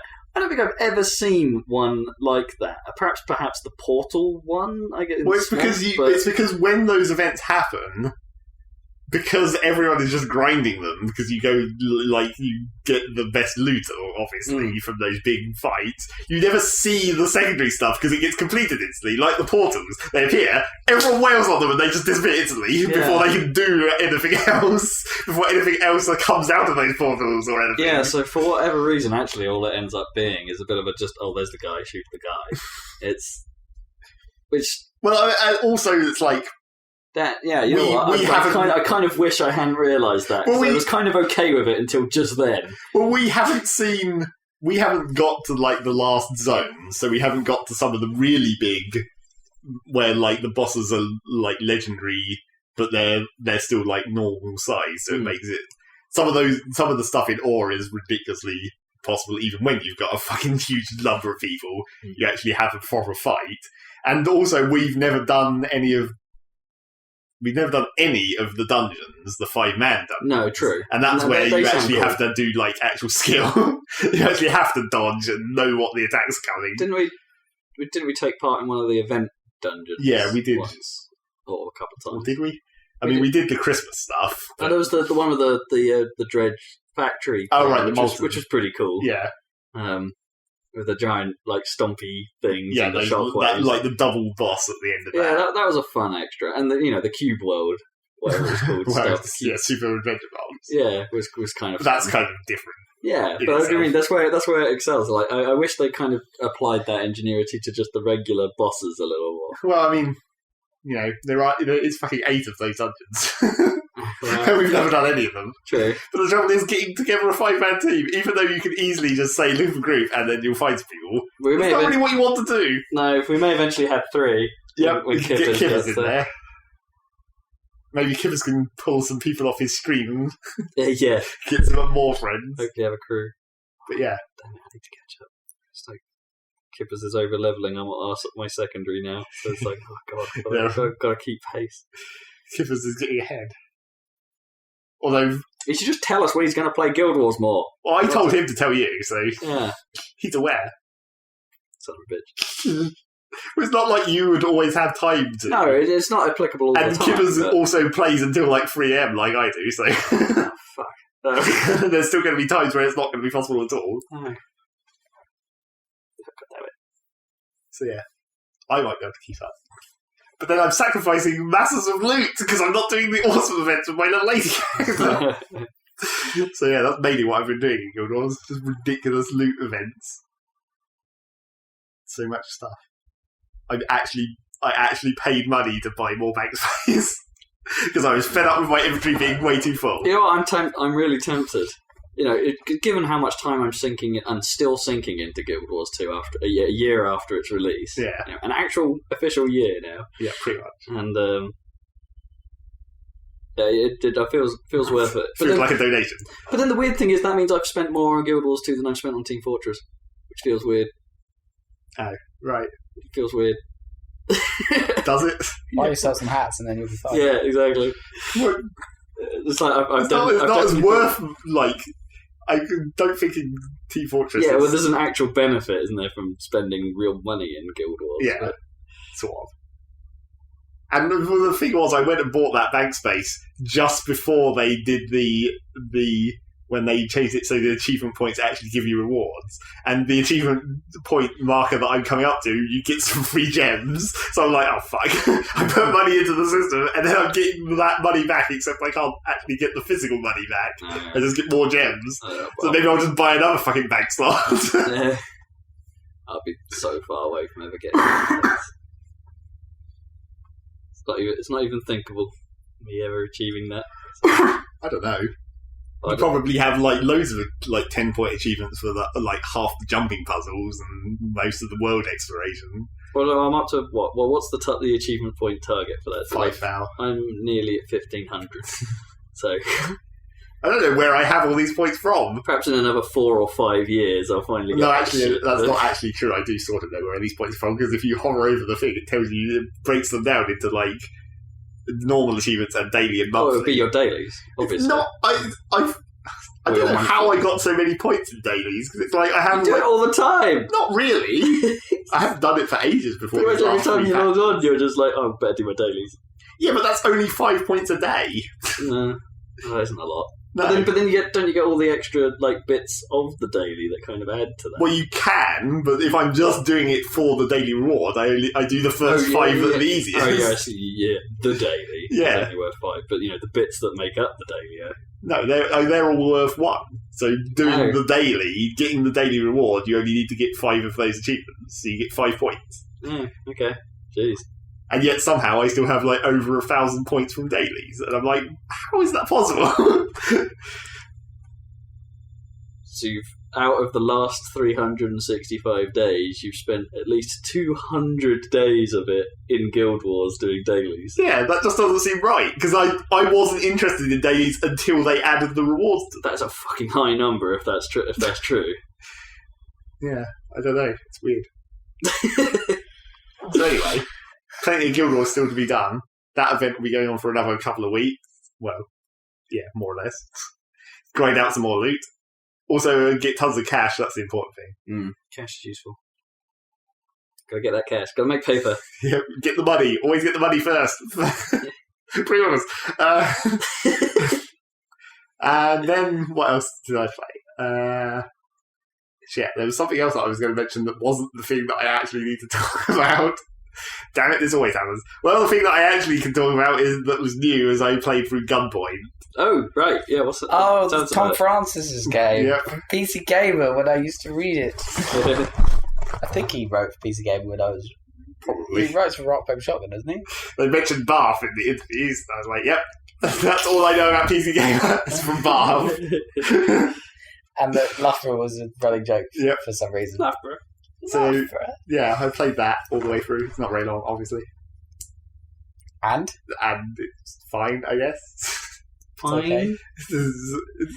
It looked like a Games Factor game when I saw it. Well, that's the thing that I came to realise after the event, is it actually basically is a Games Factory game. It's made in Games Maker. Oh, right. And I downloaded Games Maker to have a look at it because everyone was going on about it. Not necessarily in relation to Gunpoint, but there was another news story and the people were like, oh, I use Game Maker to make games because it's actually really easy. I downloaded and looked at it and then went through the first tutorial and it was like, holy shit, this is basically Games Factory. Yeah, okay. It's got the exact same events, like bouts and... Well, there must be more to it than that to actually well, yeah, make there a game is. like Gunpoint. There is actually another layer. And There must be some level of scripting, I guess. Yeah. So I haven't looked at that any further, but I was like, holy shit, there's basically Games Factory doing events and you construct it in the same way. It's like, if this collides with this, then something happens. Oh, shit. So yeah, so I looked at that. But anyway, yeah, so that's why it looks like a Games Factory remake game. of Pack Block be on the cards. Yeah. So that's why it looks like a Games Factory game. Then? There's a free version. I mean, it's limited or whatever. Yeah. Okay. Break out the Multimedia Fusion 2 or whatever the fuck. Yeah. So yeah, I played through that and it's okay. I mean, it sort of runs into the classic situations of any kind of puzzle game that tries to be freeform. Is like, it tries to give you options to do things, except there's always it gets to a point where there is no option. There's always some point where it's like, this has to be the solution. Like, you have to activate this particular thing because it's only linked to one other thing on the map or whatever. Mm-hmm. Okay. So as the game progresses, it loses the freeformness. Well, I don't know if it loses it permanently. It's like there's just there'll be like one point in an A level where there'll just be no other option. There's no other tactic to get round that one stopping block. So you're going to have to do it sort of this way. And that happens several times. It's not like over time. It's just like at points through the story. Yeah. Well, yeah, that kind of sort of happened a little bit in... Well, that's kind of true of most stealth games. I guess, if you kind of want a moment. Like, Mark of the Ninja, I guess, was susceptible to that. There'd be sections where you could only do it one way, or where it did give you options. There was usually one fairly obvious way of doing it much easier. But that's it's sort of due to the fact that it's trying to be a freeform puzzle game, is that if it was truly freeform, it would be too freeform. Because like, if you can link everything to everything, then you just link everything to everything and make a really easy solution. Yeah, then it's not a puzzle, is it, anymore? Yeah. So it's sort of... I mean, obviously that's how the game works, but you're trying to... Sometimes it feels like it too much, where it's just like, there is literally only one option. You've filtered it down too much. That's not necessarily a bad thing, as long as that puzzle is... You have that moment after solving it. Yeah. Yes, I beat you, you smart people designers. But then, so I went through... I mean, there were some cool bits where, like... Well, annoyingly, it has a whole shit ton of secret achievements. Right. Which are obviously linked to doing certain things. I mean, there's a couple which are obvious, where it's like, side with this person in the story, or side with this person in the story. Okay, right. So I can see where So there are some branches. Yeah. Okay. Well, not really branches as such. I expect you still go through the same levels. It's just what you say to the people at the end. Okay. And then... That's kind of crappy, actually. It's like, if there's no actual real benefit to a replay. Well, I don't think it's meant to be like that in the story. It's like... Well, one of the things you do is... the overarching story is like you... I'm not sure what your relationship is to this guy at the start, but basically some dude gets murdered by an assassin, and you're in the vicinity. So the guy has literally just phoned you up and said, "Why don't you come to my office and we'll have a chat?" And then he gets murdered, so you casually walk in directly in front of all the security cameras. Whoops! No. And so everyone thinks you killed him. So the first part of the story is like erasing all the footage, and then it's like, and then you start trying to track down what actually happened. But then there's a bit where the chief of police comes, because you're freelance, basically. You're a freelance investigator guy. So the chief of police comes to you and says, "Hey, all this footage, these cameras got deleted. Do you think you can maybe find out who that guy was?" So you start investigating yourself. Well, that's pretty cool. And then you can either, like, send, like, garbage... like, fake the data, or you can just send the real data, and then, like, it pops up, like, in the dialogue box where it's like, send fake data or send real data, and I was like, I'm just going to send the real data, and then you send the real data, but you're still not there conveniently, because the real data has been tampered with even more than what you did. By who? By someone else. Oh, no. So you go through this whole tree where you're investigating yourself, and you're basically handing over every time that dialogue box swaps up, and it's like it looks like you're just going to turn yourself in. Yeah. It's like, oh no, it's just like it casually doesn't quite incriminate you. Mysterious. And there's some conspiracy then. Well, sort of. And then you get the achievement for that, where it's like you get through the whole police section without incriminating yourself. Although I think the only reason I got that achievement is because I restarted one of the levels where it's the last part of that chain. You have to... It's sort of really clear. The police chief gives you this mission, and it's really clear that it's a setup where he's trying to basically lure you into a trap. Yeah. Where it's like, this is really obvious. So I started playing this mission, and I was like, well, hang on a minute. Wouldn't this be better if I came into this mission and never actually walked in front of a security camera? Because then he wouldn't be able to tell it was me. Ah. So I restarted the mission and did it like that, and sure enough, at the end, he was like, I guess you're okay then, because apparently this wasn't you. We can't prove it. Did you get a secret achievement for that? Yeah, got a secret achievement for going through that mission without being cameraed. Awesome. So yeah, that's the trouble. It's like, there's obviously secret achievements, but there's like too many. I still only got like half the achievements. And then it's like, so how many secret achievements were there? But yeah, you can do awesome. Sometimes it's awesome to do things where you're like, I got through that mission without anyone seeing me at all because I was like super stealthy and just hang off the ceiling, where apparently guards don't ever look, even though it's practically like 2 feet above their head. And then you just drop on them and then you punch them in the face. Does it still have that hilarious smack sound? Yes, it does. That is a really bad sound, right?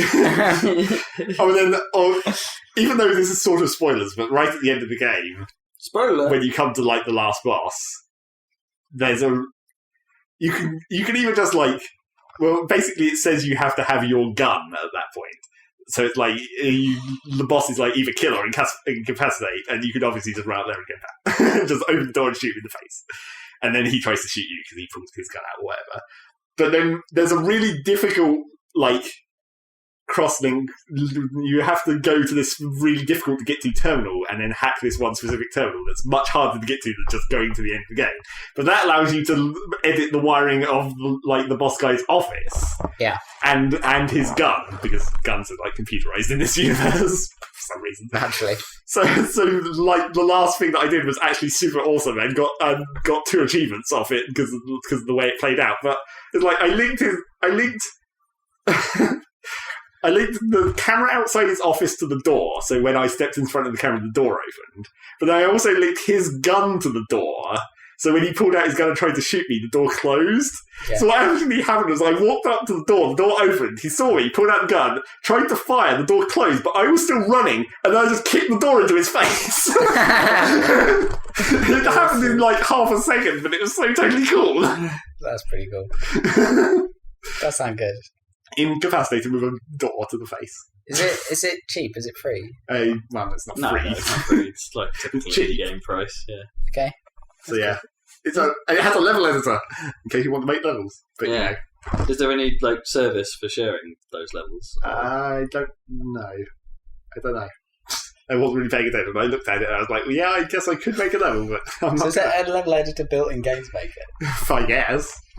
It's a a very clearly simple grid thing, and it's I guess it sort of has to be kind of limited in the parts it gives you, because it, like, a room in a building has to be a certain height for most of the stuff to actually work properly, like for guards to be able to patrol and for you to be able to hide in the ceiling or whatever. So it kind of limits you on, like, a wall is a piece that is exactly the height of a room. So yeah, that game is pretty okay and kind of cool. Redundancy lights. Yep. Unfortunately, guards in this game are like, you turn out the lights and they immediately start patrolling, which can suck. But then they immediately try and go to the light switch and go, and so sometimes you can just unlink the light switch, so they go through and flick it a few times. It's like, doesn't do anything. Or then you could link the light switch to some other something and have something happen. Unfortunately, there's not nearly enough times to have it so that when they switch the light switch, they electrocute themselves, unless you buy the specific upgrade to make it so you can link a power socket to anything. Oh, that's kind of crazy. Because otherwise, you can if there's a power socket in a room, you can just turn the lights off, wait for the guard to patrol past the power socket, and then have that power socket linked to a switch that you're standing next to, and just go, which is the much easier way to do things. Or just hit them in the face with a door. That's also a good plan. Turn the lights off so they start moving, and then just have them walk into a door, and then just go, bah! The demo I saw, he got him to knock himself out with the door. By wiring the switch on the other side of the door, so that when he expected it to open outwards, and he just smacked him in the face. I don't think that actually works like that. Because when I tried to fuck around with linking a door, it always opened the same direction, which kind of sucked. All right. It said it opened from the side that the switch was on. Well, I mean... But that might have been an early version. Unless it's only for the hand scanners. Right. Because those, obviously, they're right next to the door, so you wouldn't want it to open the way that you're standing. Yeah, that's right, yeah. But yeah. No sliding doors, then. And I think maybe it didn't make enough use of, like, timing puzzles. Because, like, right at the end of the game, well, in that last level, there was a bit where you could do it the easy way, where you could just walk in front of a camera and it would trigger it. But then that also set off an alarm, which caused a guard somewhere else on the floor to turn round. Right. And then, by the way he was facing, that makes another bit of the level much more difficult. Yep. So, like, the harder way to do it was to make it so that the elevator, you can link to the call button. And so you can have it so if you link to the call button, you can activate the call button from whatever else you've linked it to. But if you link it from the call button, when the elevator arrives, it triggers whatever it's linked to. Right. So you can basically use the elevator as a time delay, like send it to the bottom floor, trigger it, and then have it so when the elevator gets to the top floor, then it triggers something else. Yeah. So it's like you could use that as a timer switch, and that was the more hard way to do that mission, but it made it much easier to get past that one specific guard. It's like, I don't think they use that enough. And basically, there was no buildings that had more than 3 floors of elevator, which kind of didn't give you enough opportunity to use that tactic. Right. It does sound cool. Yeah. Cool. So yeah, there was that. Surprisingly clever. Nice. And then, Gunpoint. still can't remember what the last thing. What else? Oh wait, of course, it was SimCity. Version 10.0 or something. Update 7. Patch 7 came out. Update 7. Version 9.0 I heard they were on. Basically. It's fake version 7, only it's more like 9 or 10. Because they got rid of their version numbers and just started calling them updates. So yeah, I've been playing some of that because that was the one that was supposedly meant to fix the traffic like halfway. And? Well, it's not really been noticeable, so I guess it's probably working. Although there was the hilarious patch note where one of the patch notes on it was like, we fixed it so that the road doesn't clip through the ground so much at certain zoom levels. And then when you go to the game, what's the first thing that I notice? It clips even more through the ground. They've done the exact opposite of what that patch note says. Did they at some point fix your famous education bug? Mostly. Okay. It took them like 2 attempts, because the first time they tried to fix it, they made that worse as well. Yeah. But yeah, it's... Do you still lose students then to other towns? I think you still can, but it's not nearly as bad as it used to be. Okay. So it's sort of getting... It sounds like they're sort of edging towards the game it's supposed to be by now, or... Well, sort of. Well, the other major thing that this patch added was they made it so you can adjust the height of roads while you're drawing them, so you can actually make bridges and tunnels and stuff, which is actually pretty cool. Okay. In terms of like being able to manipulate. Also, how do you change the height while you're dragging? Well, you just drag it out and then you hit like keyboard buttons. Oh, okay. Plus and minus or something. Yeah. Shift them. Although it's a bit like finicky of like how precisely you need, because it's basically where you start and where you end the drag are fixed heights, and then it just edits the bit in the middle. Yeah. So you can't like do a ramp that then just stops in midair. It always comes back down to the other end of the thing. Yeah. So that can be kind of difficult if you're trying to do a ramp up a hill or a tunnel through the side of the hill. What if you're trying to do a bridge over another bit of road, so it's not like a cross section? Well, then that's easy because you're just drawing the start, and it doesn't matter what height the start and end points are because you're joining two. I see. Roads I see. You edit the middle bit, and it just goes, okay, I'll make it go over there. Yeah. Okay. But even then, that's quite difficult because you like. It clearly is a bit of a jiffy system where they've tried to like hash this thing in somehow because it doesn't like it very much sometimes, particularly with certain combinations of tunnels and bridges. But you can do really awesome things where you can just have like nice little bits of elevated road that stick out casually on the side of a cliff and then go over another bit of road that comes underneath. It's actually surprisingly lenient on like how you can cross things because like if you remember back in SimCity 4 days, when they added. Well, it wasn't even in actual SimCity 4, it was in a mod. They added the ability to have, like, you basically built bridges square by square where you're like, okay, we need a piece which is an avenue crossing over a road for this section, and then we need the piece which is the avenue crossing the railway for this section, and then we need the bits in the middle that just are avenue crossing over nothing. So you had to build it very specifically to get that to work in SimCity 4, and you couldn't build anything else underneath for those like reserved squares. Mm-hmm. But in this game, it's like surprisingly lenient of how like you can just have whatever you want crossing. Well, it's 3D, isn't it? Well, yeah, and like 4. But it's 3D, but it's still like the fact that stuff is crossing and not interacting with like the agent system or whatever, like power lines crossing over each other at different levels. Works surprisingly well considering how bad some stuff in that game works.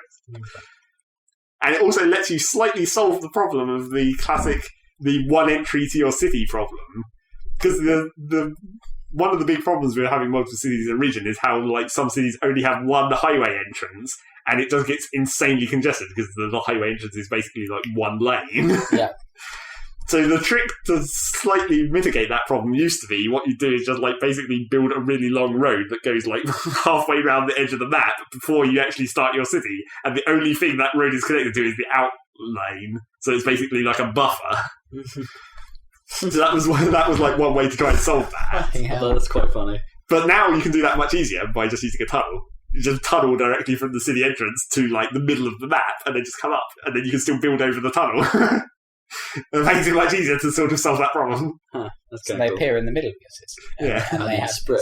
and they still have a buffer underground. Do they not just get pissed off though while they're sitting in the buffer? Well, they do, but it's like you can't really do anything about it. Right. Okay. It's just because the idea of the buffer is so that it doesn't interfere with traffic in your city. Right. Because otherwise, if you're jammed up at the highway entrance because people are trying to commute out, and it jams up everything that's happening in your city as well, you're like in double trouble. Right. You just want the people who are commuting out to only be trafficked. So yeah, that sort of solves that problem.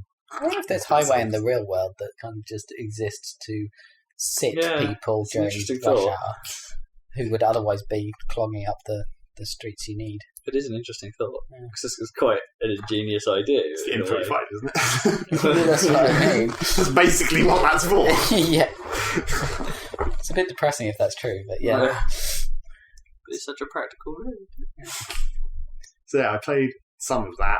I haven't really... It's still a case of, like, I started a new city because it's a new patch and things have changed, but I haven't really got to the point where I notice if things are working differently. Uh-huh. Well, I have noticed that it complains a lot more about... I don't think it was this patch, I think this was the previous patch. They changed, like, the freight so that commercial actually wants freight now. And it seems like they didn't really rebalance the numbers very well for that, if they did at all. Because the commercial still demands way more freight than you can realistically make with any reasonable amount of industrial. Mm. And, that whole system is incredibly unbalanced in, like, the amount of jobs it creates. Because it's like, even if you could make enough industrial to supply enough commercial with the freight it wants, then you'd have to build so much more residential, and that they would want more commercial, and then it basically never ends. Right. Which, I mean, obviously it has to never end at some point, because it always wants you to be building something. But it's too severe in its like difference between what they make and what they can produce. Or is it something that's somewhat mitigated by the multi-city? Well, yeah, I mean, in theory, but as I said before, the region stuff barely works at the best of times. Yeah. So relying on another city to supply you with freight or commerce or people is probably not a good plan. You have to be fairly self-contained. So yeah, let's have some more patches for that. Keep patching.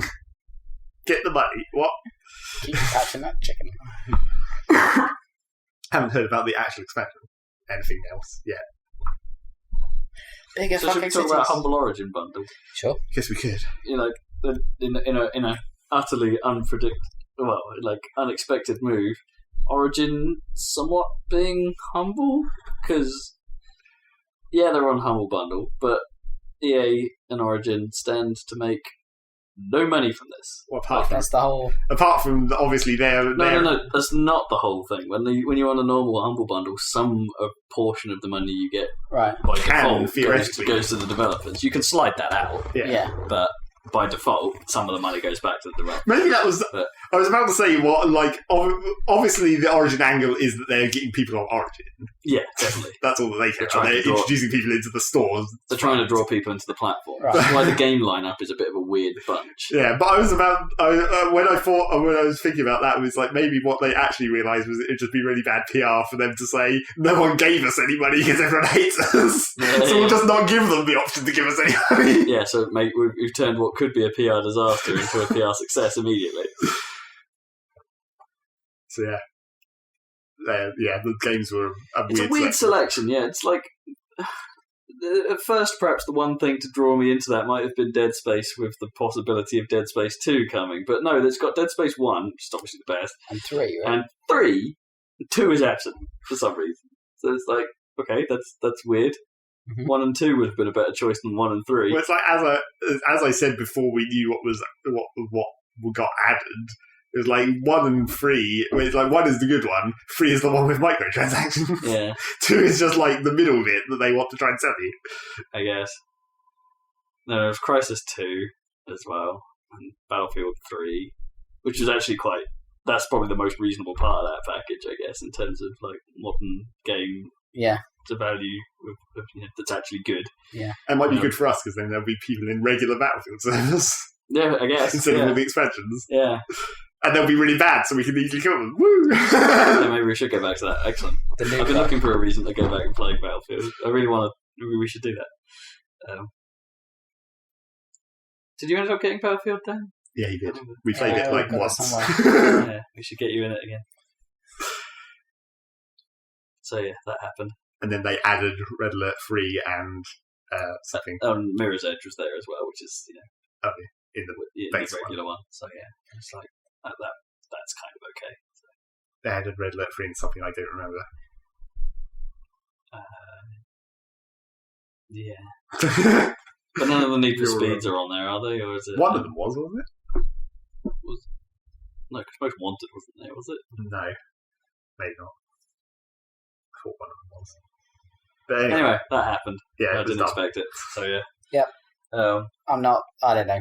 Previous, it didn't draw me in. They've made a lot of money on it. previous to that one, I'd got in on that Deep Silver bundle. Oh, did you? Because, I mean, I might as well have a copy of Saints Row free for no money. I guess. It's a damn good game. Are you going to play it? Maybe. I don't know. It's a fun game. Like Dead Island. Will I ever play that? Oh, God, no. No. Please don't That's not meant to be that bad. Yeah, it's okay. The first one's supposed to be okay. Don't play Riptide. No. I didn't pay enough to get the expanded bundles. Oh, I see. Okay. Or I don't think I did. I can't remember. I didn't care about. I wasn't bothered with whatever they were going to add. It was just like, oh, well, Saints Row for like £2. Yeah. That's good enough. £2. Yeah, that's pretty good. EA, I saw what they've done to Plants vs. Zombies. Oh, yeah, the That's Plants vs. Zombies depressing. 2. Yeah, the crazy. So It's free to play, but there are so many micro. paywalls, and the Fucking fact that the game otherwise forces you to grind, like, It's just levels horrible. you've already It's not done. just it's not just that it forces you to structure grind. of it. It's that it forces you to grind, like Boring surprisingly. tasks. Yeah. It's just Oh, like that as well, it's just yeah. like you get through this whole chain of levels, and you're like, oh, I'm going to move on to the next one. It's like, no, you have to go play all those levels again. It's Surprise. yet another EA. Ah. It's yet another EA free to play or microtransaction experiment that just isn't good. They've totally fucked it because PopCap games were so cool, and now no longer. Good night, sweet prince. Which is not a good sign for what Peggle 2 may be. There's Yeah. still hope for the Plants vs. Zombies shooter on Xbox One, which I still think looked kind of fun. Yeah, sure, but I don't know. Peggle 2 can't. What could they possibly do to that will fuck it up? Wait and see. It's Yeah. EA we're talking They about. managed to fuck up PvZ. Yeah, but there's no structure to Peggle. Like, I guess not. I mean, what are you going to do? I mean, I guess they could hash it into that same kind of map system or something. Yeah, and then force you to go back and do But then the I challenges. think- But then the challenges were actually part of Peggle in the first place, so they might not be so bad to do. Well, yeah, I think replaying a level in Peggle is probably more fun than replaying a level in Plants vs. Zombies, so you're probably okay. Yeah, it might be alright. It's probably But true. they will probably come up with something new and equally annoying to try and force you to... Peggle 2's not going to be free to play, though, is it? Because I really hope not. Well, they announced it for Xbox One, and I highly doubt they're that going to have version. anything free to play on Well, I their don't know, but then the consoles are now supporting free-to-play stuff, aren't they? Yeah, So in it's- theory, but don't know about. I really hope they don't, because there are points where I think PvZ 2 could have quite happily lived on its own, not as a free-to-play game. Yeah, It's got enough of a name of itself. It's a quality enough title. I don't know why they thought that free-to-play was a good idea. They were told to do it by EA. Well, yeah, I know they were, but I don't understand why EA felt that on a successful franchise that was a good idea. In the same way that I don't understand why they felt that the microtransaction thing in Dead Space, a successful franchise, was a good idea. The wrong place to experiment. Or maybe there isn't as much money in PvZ regardless of its popularity, so they thought maybe... well, maybe it was only popular once. Because, I mean, what else? It's like... well, you say that, but tower defense games Yeah, but it's not- on iOS have had sequels, and the sequel has been successful. I don't think Plants vs. Zombie is a complicated enough game for my liking. Well, I think you Yeah, can but always- it's a mobile game. It's like Yeah, but I mean, even fucking then, Angry it's Birds like- or whatever. That doesn't have microtransactions. as far But then as they I'm somehow managed to make that different with the space variant. aware. Yeah, it's pretty cool. Yeah, it's just I don't think Plants vs. Zombies 2 is different enough from Plants vs. Zombies 1 Yeah, in being it's basically levels for that No, game. and that's probably the reason why I didn't end up getting the sequel to Anomaly, because as good as that initial game was, it's like the second game just seems like more of that. Yeah. And it's, So that's why making it free to play partially makes some sense. Whereas it's like, maybe not as many people are going to buy it again because it is basically the same thing. But if we can get them in for free, then we can make money on maybe. And I microtransactions. did technically buy Plants vs Zombies twice, like once for the original version on iPhone, and then they made the iPad version a separate one, so I had to HDify it. And or something like that. I don't know, did I? I can't remember. Or maybe I just got the HD version on the phone when the iPhone 4 came out, and then that ported to iPad, and then oh no, yeah, it was that way. No, it's okay. I did only buy one. Okay. I think. We'll see. No, it's a different icon and everything. Oh no, I did buy it fucking twice. Fuck them. It's like... Yeah, anyway. I haven't got much time. Your games. Yeah. How much games have you got to talk about? Quite a bit, actually. Oh, God damn it. You should have said something sooner. Maybe we should do it just an extend if we need Or maybe we should have just started with Raw. I'm trying to think what I really... Okay, let's start... Okay, I'm going to start with what happened during the last couple of weeks, because my PC at one point kind of was out of action for a little bit. Oh, no. The heatsink got somewhat detached. Like something, it wasn't properly properly sat, so the CPU started really seated. I guess, yeah. The CPU started overheating real bad, and yet that wasn't related to your GPU overheating. No, that was a different problem with the case. It just apparently, it just happened to be an unfortunate, somewhat coincidentally timed overheating problem. There was just like, and I'm like, oh shit, really? Okay. So I had to stop using it for a bit and wait for a shipment of thermal paste. And thermal paste remover came through the post. It's actually kind of fun doing that. Yeah, it is kind of fun. Because it's a weird sort of like... It's a combination of like every form of science in a way, because it feels like when it's sat there on the desk and it's open, a bit like open heart surgery. And then you got... because you're like having to get in there, and then you got the chemical side because you're having to burn off the old thermal paste with stuff from a dropper, which is always cool. You don't burn it off, do you? Well, it has to degrade it enough so it can come off cleanly, and then you have to purify the surface, which is a different dropper, and then trying to do it with a lint-free set of stuff. So that's kind of cool.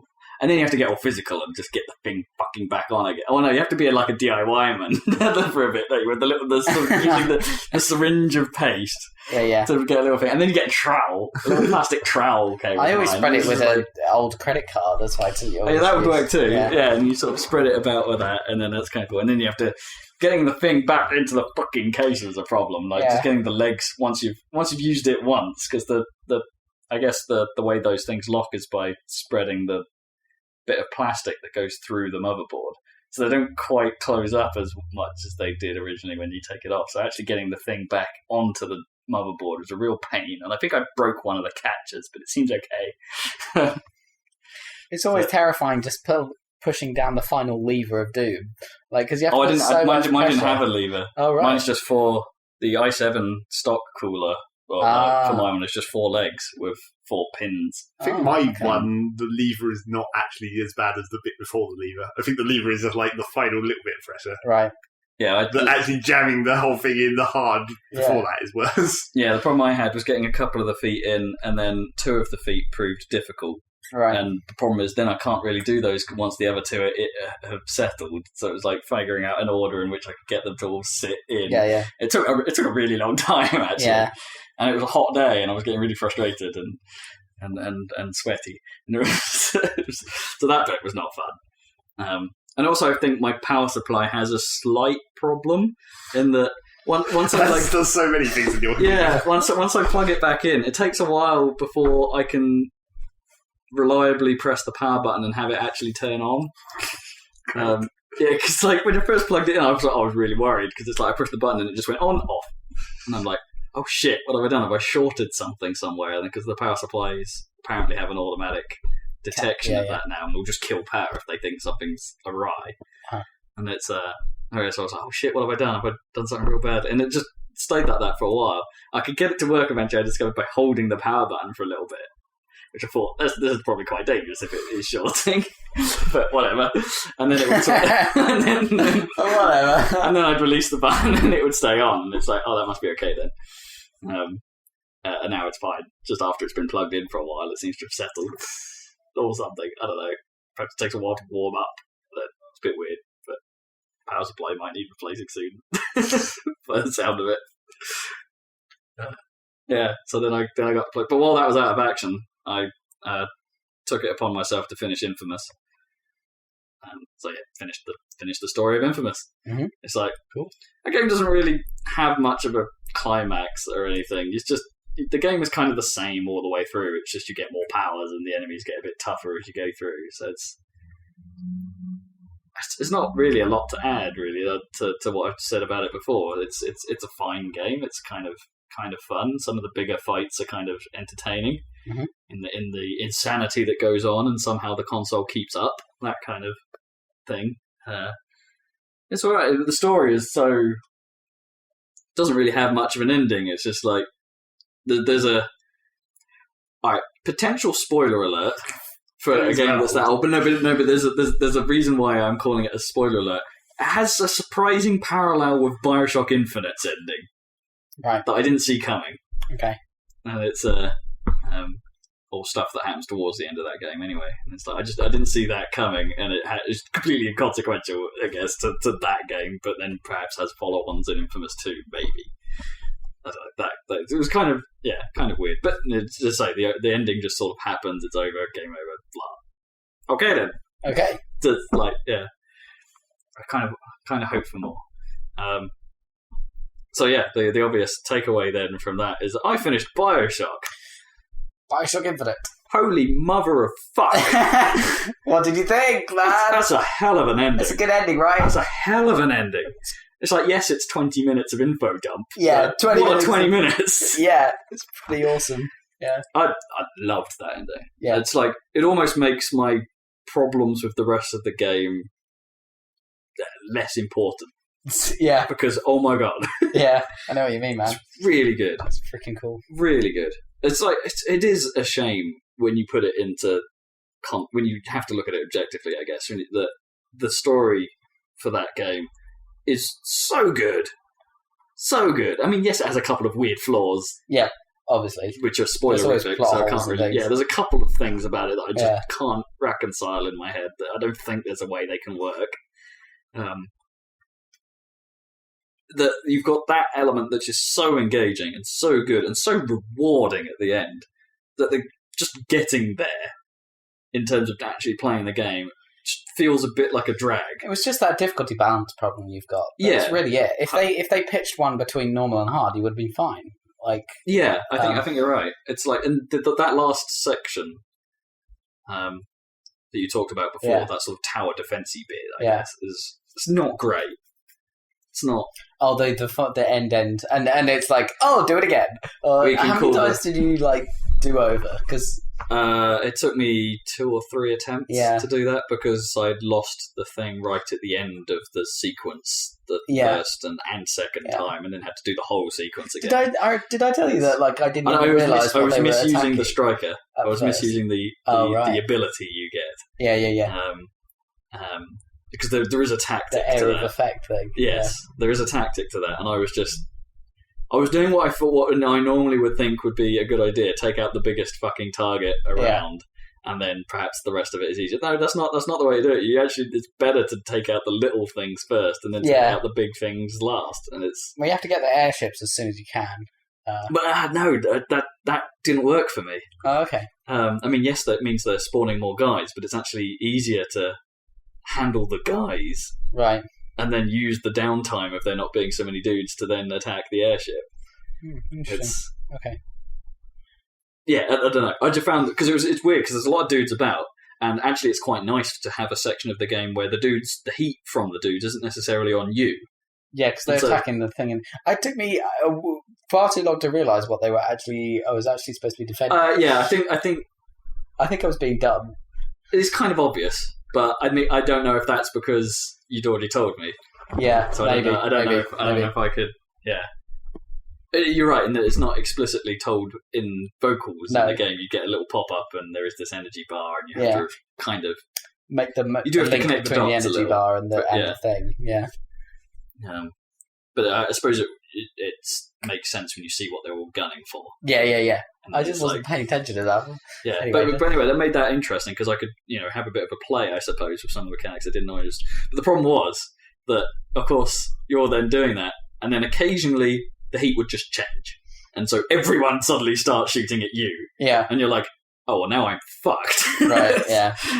It's like there's nothing I can do about this. I'm stuck between 2 Patriots and about 4 dudes, and then those slightly hardier guys with the grenade launchery things on the roof. It's like, and then they've all suddenly turned to start shooting at me, and it's like, oh balls, I'm in a real bad spot. Yeah, get on that skyline. And hope I can get out before they just gun me down. Oh no, wait, it's on hard mode. I can't. Yeah, just die. Yeah. Oh, but ending. So good. Ending. So my thing about the ending, or my plot hole, well, I don't think it is a plot hole, but one thing, I don't know if you can talk about it without spoilers, but they put a lot of cast. We could go into a 10-minute spoiler session. Maybe we can put that separate, but they put a lot of significance on baptisms and the act of baptism. Right? Yes, and there's a moment in the game that's a baptism that changes everything, right? Early, the after Wounded Knee or whatever. But there's also a baptism right at the start of the game before you enter Columbia. There is. And that doesn't seem to have a significance. Like, it doesn't split any timelines or anything. No. I find that a bit weird. It's like a mirror of that one almost isn't, in comparative to the other one, there almost isn't a choice there. No, yes, because that's true. you either do it or... Wait, the game doesn't give you a choice. Why would you, if you... But there is an interesting... If you were it's the fact that Booker... it's reminiscent, isn't it? That it's like you're referencing this thing that happened at the start of the game, but at the same time, that thing at the start of the game is actually irrelevant. It's something before that matters. But is that supposed to be a misdirection or something during that ending bit, so you think it's that, but then it's actually not? I don't know. I find that odd, because if you were Booker DeWitt and you went to all that length to avoid the baptism, why would you accept it as you entered Columbia? It seems weird to me. Oh, yeah. Yeah, okay, I didn't think you know what I mean? So that's my, what the fuck, that I haven't seen an explanation for yet. But, yeah. But then you could always argue that, are you the Booker DeWitt that did has that split the timeline again? Is there some weirdness going on? Are you really after that point? How the fuck are we? What the fuck is going on? Yeah, exactly. So who knows? Yeah, the infinite, the Sea of Doors stuff it was really cool, and the whole and the ending. Well, and there is the interesting thought about is Rapture the same storyline but in a different timeline, and I got deep in that, I have to say. Started reading forum posts about theories about how that could all tie up, and general consensus is no, it doesn't. It's just not in that particular case, although there are parallels. It's just a theme, isn't it? There's always a man, there's always a city, and but it's not the same as the themes they talk. That is a direct parallel. The Rapture just happens to be sort of similar, but not quite. There's parallels, but they're not linked in the same sort of infinite storyline. And like I was saying, the title makes sense. Everything. Yeah, suddenly it all clicks. Yeah, it's really good. It's really cleverly done. And then you can then sort of start to perhaps forgive some of the story that I thought were a little weird up before that point, where they sort of just pick up a concept like the revolution and the there are certain story beats where they sort of they touch on, and then they're sort of swept away a little bit, and suddenly, that kind of all makes a bit of sense now. It's because they aren't important in a weird way. Yes. I mean, they never really wrapped up too much of the. There's a couple of times in the story where you step straight through a tear, and that they never really it completely changes the world, and it's they never say okay. There's one moment in particular that really fucks with that idea, where you don't go through the tear with Elizabeth, and yet somehow you're still chasing her in the same world. But of course, it becomes apparent that tears are no guarantee to be of the world. There are some definite a couple of little problems. But it doesn't stop it being really awesome. Yeah. Which then makes me kind of holy shit, what is he going to do with Logan's Run? yeah. And as I say, quite excited for that DLC. That'd be cool. I really want to know what that's about. Yeah, that'll be awesome. It's like, if it is narrative focused, then It will be. then count me in. And I'll probably just play that DLC on normal mode just to see what that's. Yeah, if yeah. It is still easy, but Yeah. now that I know that I don't really get on with the gameplay element, I will just play it for the story. Yes. And damn, it's a looker. It's a nice game. It's a contender for Game of the Year, I would say, for sure. possibly. Well, I don't know. I don't know if I could call it. I don't know if it can win it because the actual of the game problems. element is somewhat clunky and awkwardly paced, and it's not balanced well. It's even when you put it next to Bioshock and Bioshock 2, I don't think it's balanced well. I much prefer the combat to Bioshock, but I know what you mean. There's problems. Yeah. I got that hymn stuck in my head for like a whole week after I finished. Oh, really? That, will the circle be unbroken? Yeah.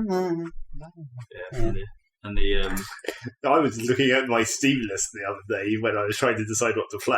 Yeah. And it's like, I look at Fallout, and then those fucking songs start playing in my head, and I look at Tropico 3, and that music starts playing. It's like, god damn it! I've heard these goddamn musical tracks way too often. they made a little audio identity. Or it's like the loading music, is what I think of when I look at Bioshock. That sort of. I needed to vary that a bit. That was quite annoying, given how much awesome music there was in it. Like the classic. All the cover Bioshock stuff is pretty covers, great. Yeah. Some of them I didn't even. One of them I didn't notice, like in the credit sequence, until the chorus kicked in. It's like, oh shit, you've just dropped that on me. Oh, that's awesome. It was hilarious. Yeah. Shiny Happy People was hilarious. I know when I heard that one, because that's quite hard to spot during the game. Oh man, I'm not even sure I did. Yeah, I think I missed that one. That's quite funny. That one.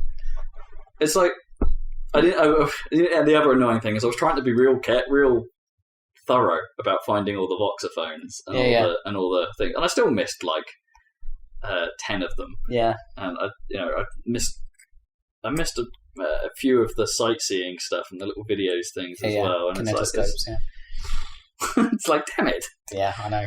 I was trying to be good. I still feel like there's still missed a ton of them. And Elizabeth even points out a few of them, doesn't she? Hey, look at this. Yeah, she does.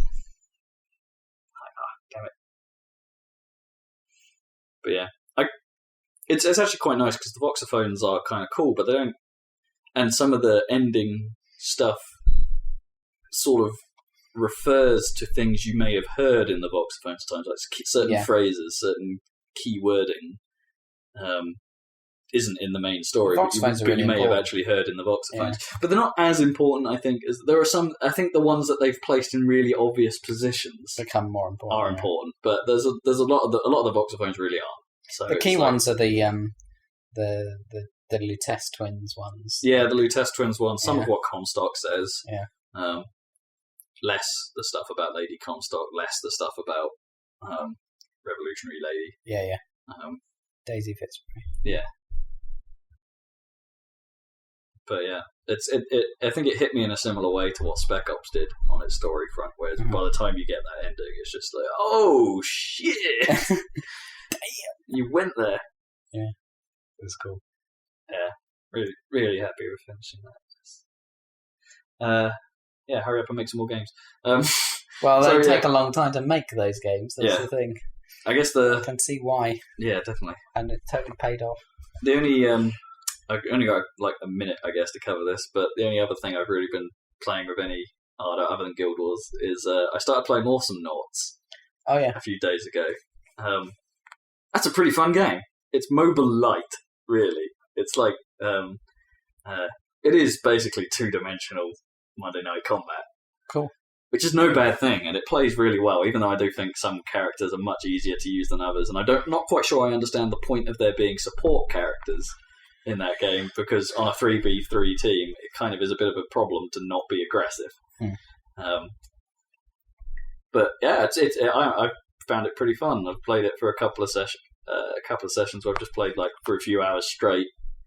And maybe this is the problem. Maybe this is the Dota bug. Maybe this is the thing about MOBAs. It just draws you in, and you want to keep playing, and you want to get better, and go up the leagues. And oh yeah, I kind of like what it's done. It's a bit hard to see during a big old fight some of what's going on. The two-dimensional plane doesn't help that. Sometimes you can get wedged into a fight and not escape, and you can't really see why. But it is... it sort of plays on that 80s aesthetic I was talking about. So all the music is kind of synthy and weird, and like how shows about the future in the 80s are like. So the music is all paced like that, which is kind of cool. And that it doesn't, of course, it doesn't take itself seriously, where it's cartoon graphics and it's really overdone voice work. One of them is done by Ashley Birch as well, which is kind of cool. Oh, right, that's cool. I haven't been watching that. Is that still going? Yeah, it's still running. Of course, it's still running. Yeah, that's what you're playing. Yeah. My RSS feed failed, so... Oh, yeah, of course. Never mind. Yeah. So, yeah, it's pretty fun. I kind of want to draw people into it. Kippers has only really played it for a few hours, so I can't rely on him being there. People were watching I was streaming it, and people were watching my stream, so I've made friends. How many people? Right. Like 4. But, you know, I think Kippers brought a few. Yeah, naturally. Well, we'll come to the end of this podcast, but we'll probably have a few more streams and videos. Yeah, it's HS Glacial. HS Glacial for that. Is my Twitch name. And HS Zeg, if Zach ever does the game. Yep. Indeed. And probably some more Final Fantasy 7 videos coming up. Yeah, we're going to do some more proper ones, yeah. Yeah, and then next time on the Saladcast... I don't know what I'm going to be doing for the next 2 weeks. Really. Starman better come out. They're at a show at the moment, so after that's done, surely. The beta will come out. So we'll have that for you next time. But thanks for listening, and we'll join you again for the Saladcast. Bye! Pizza time! Oh god, Bye. yes.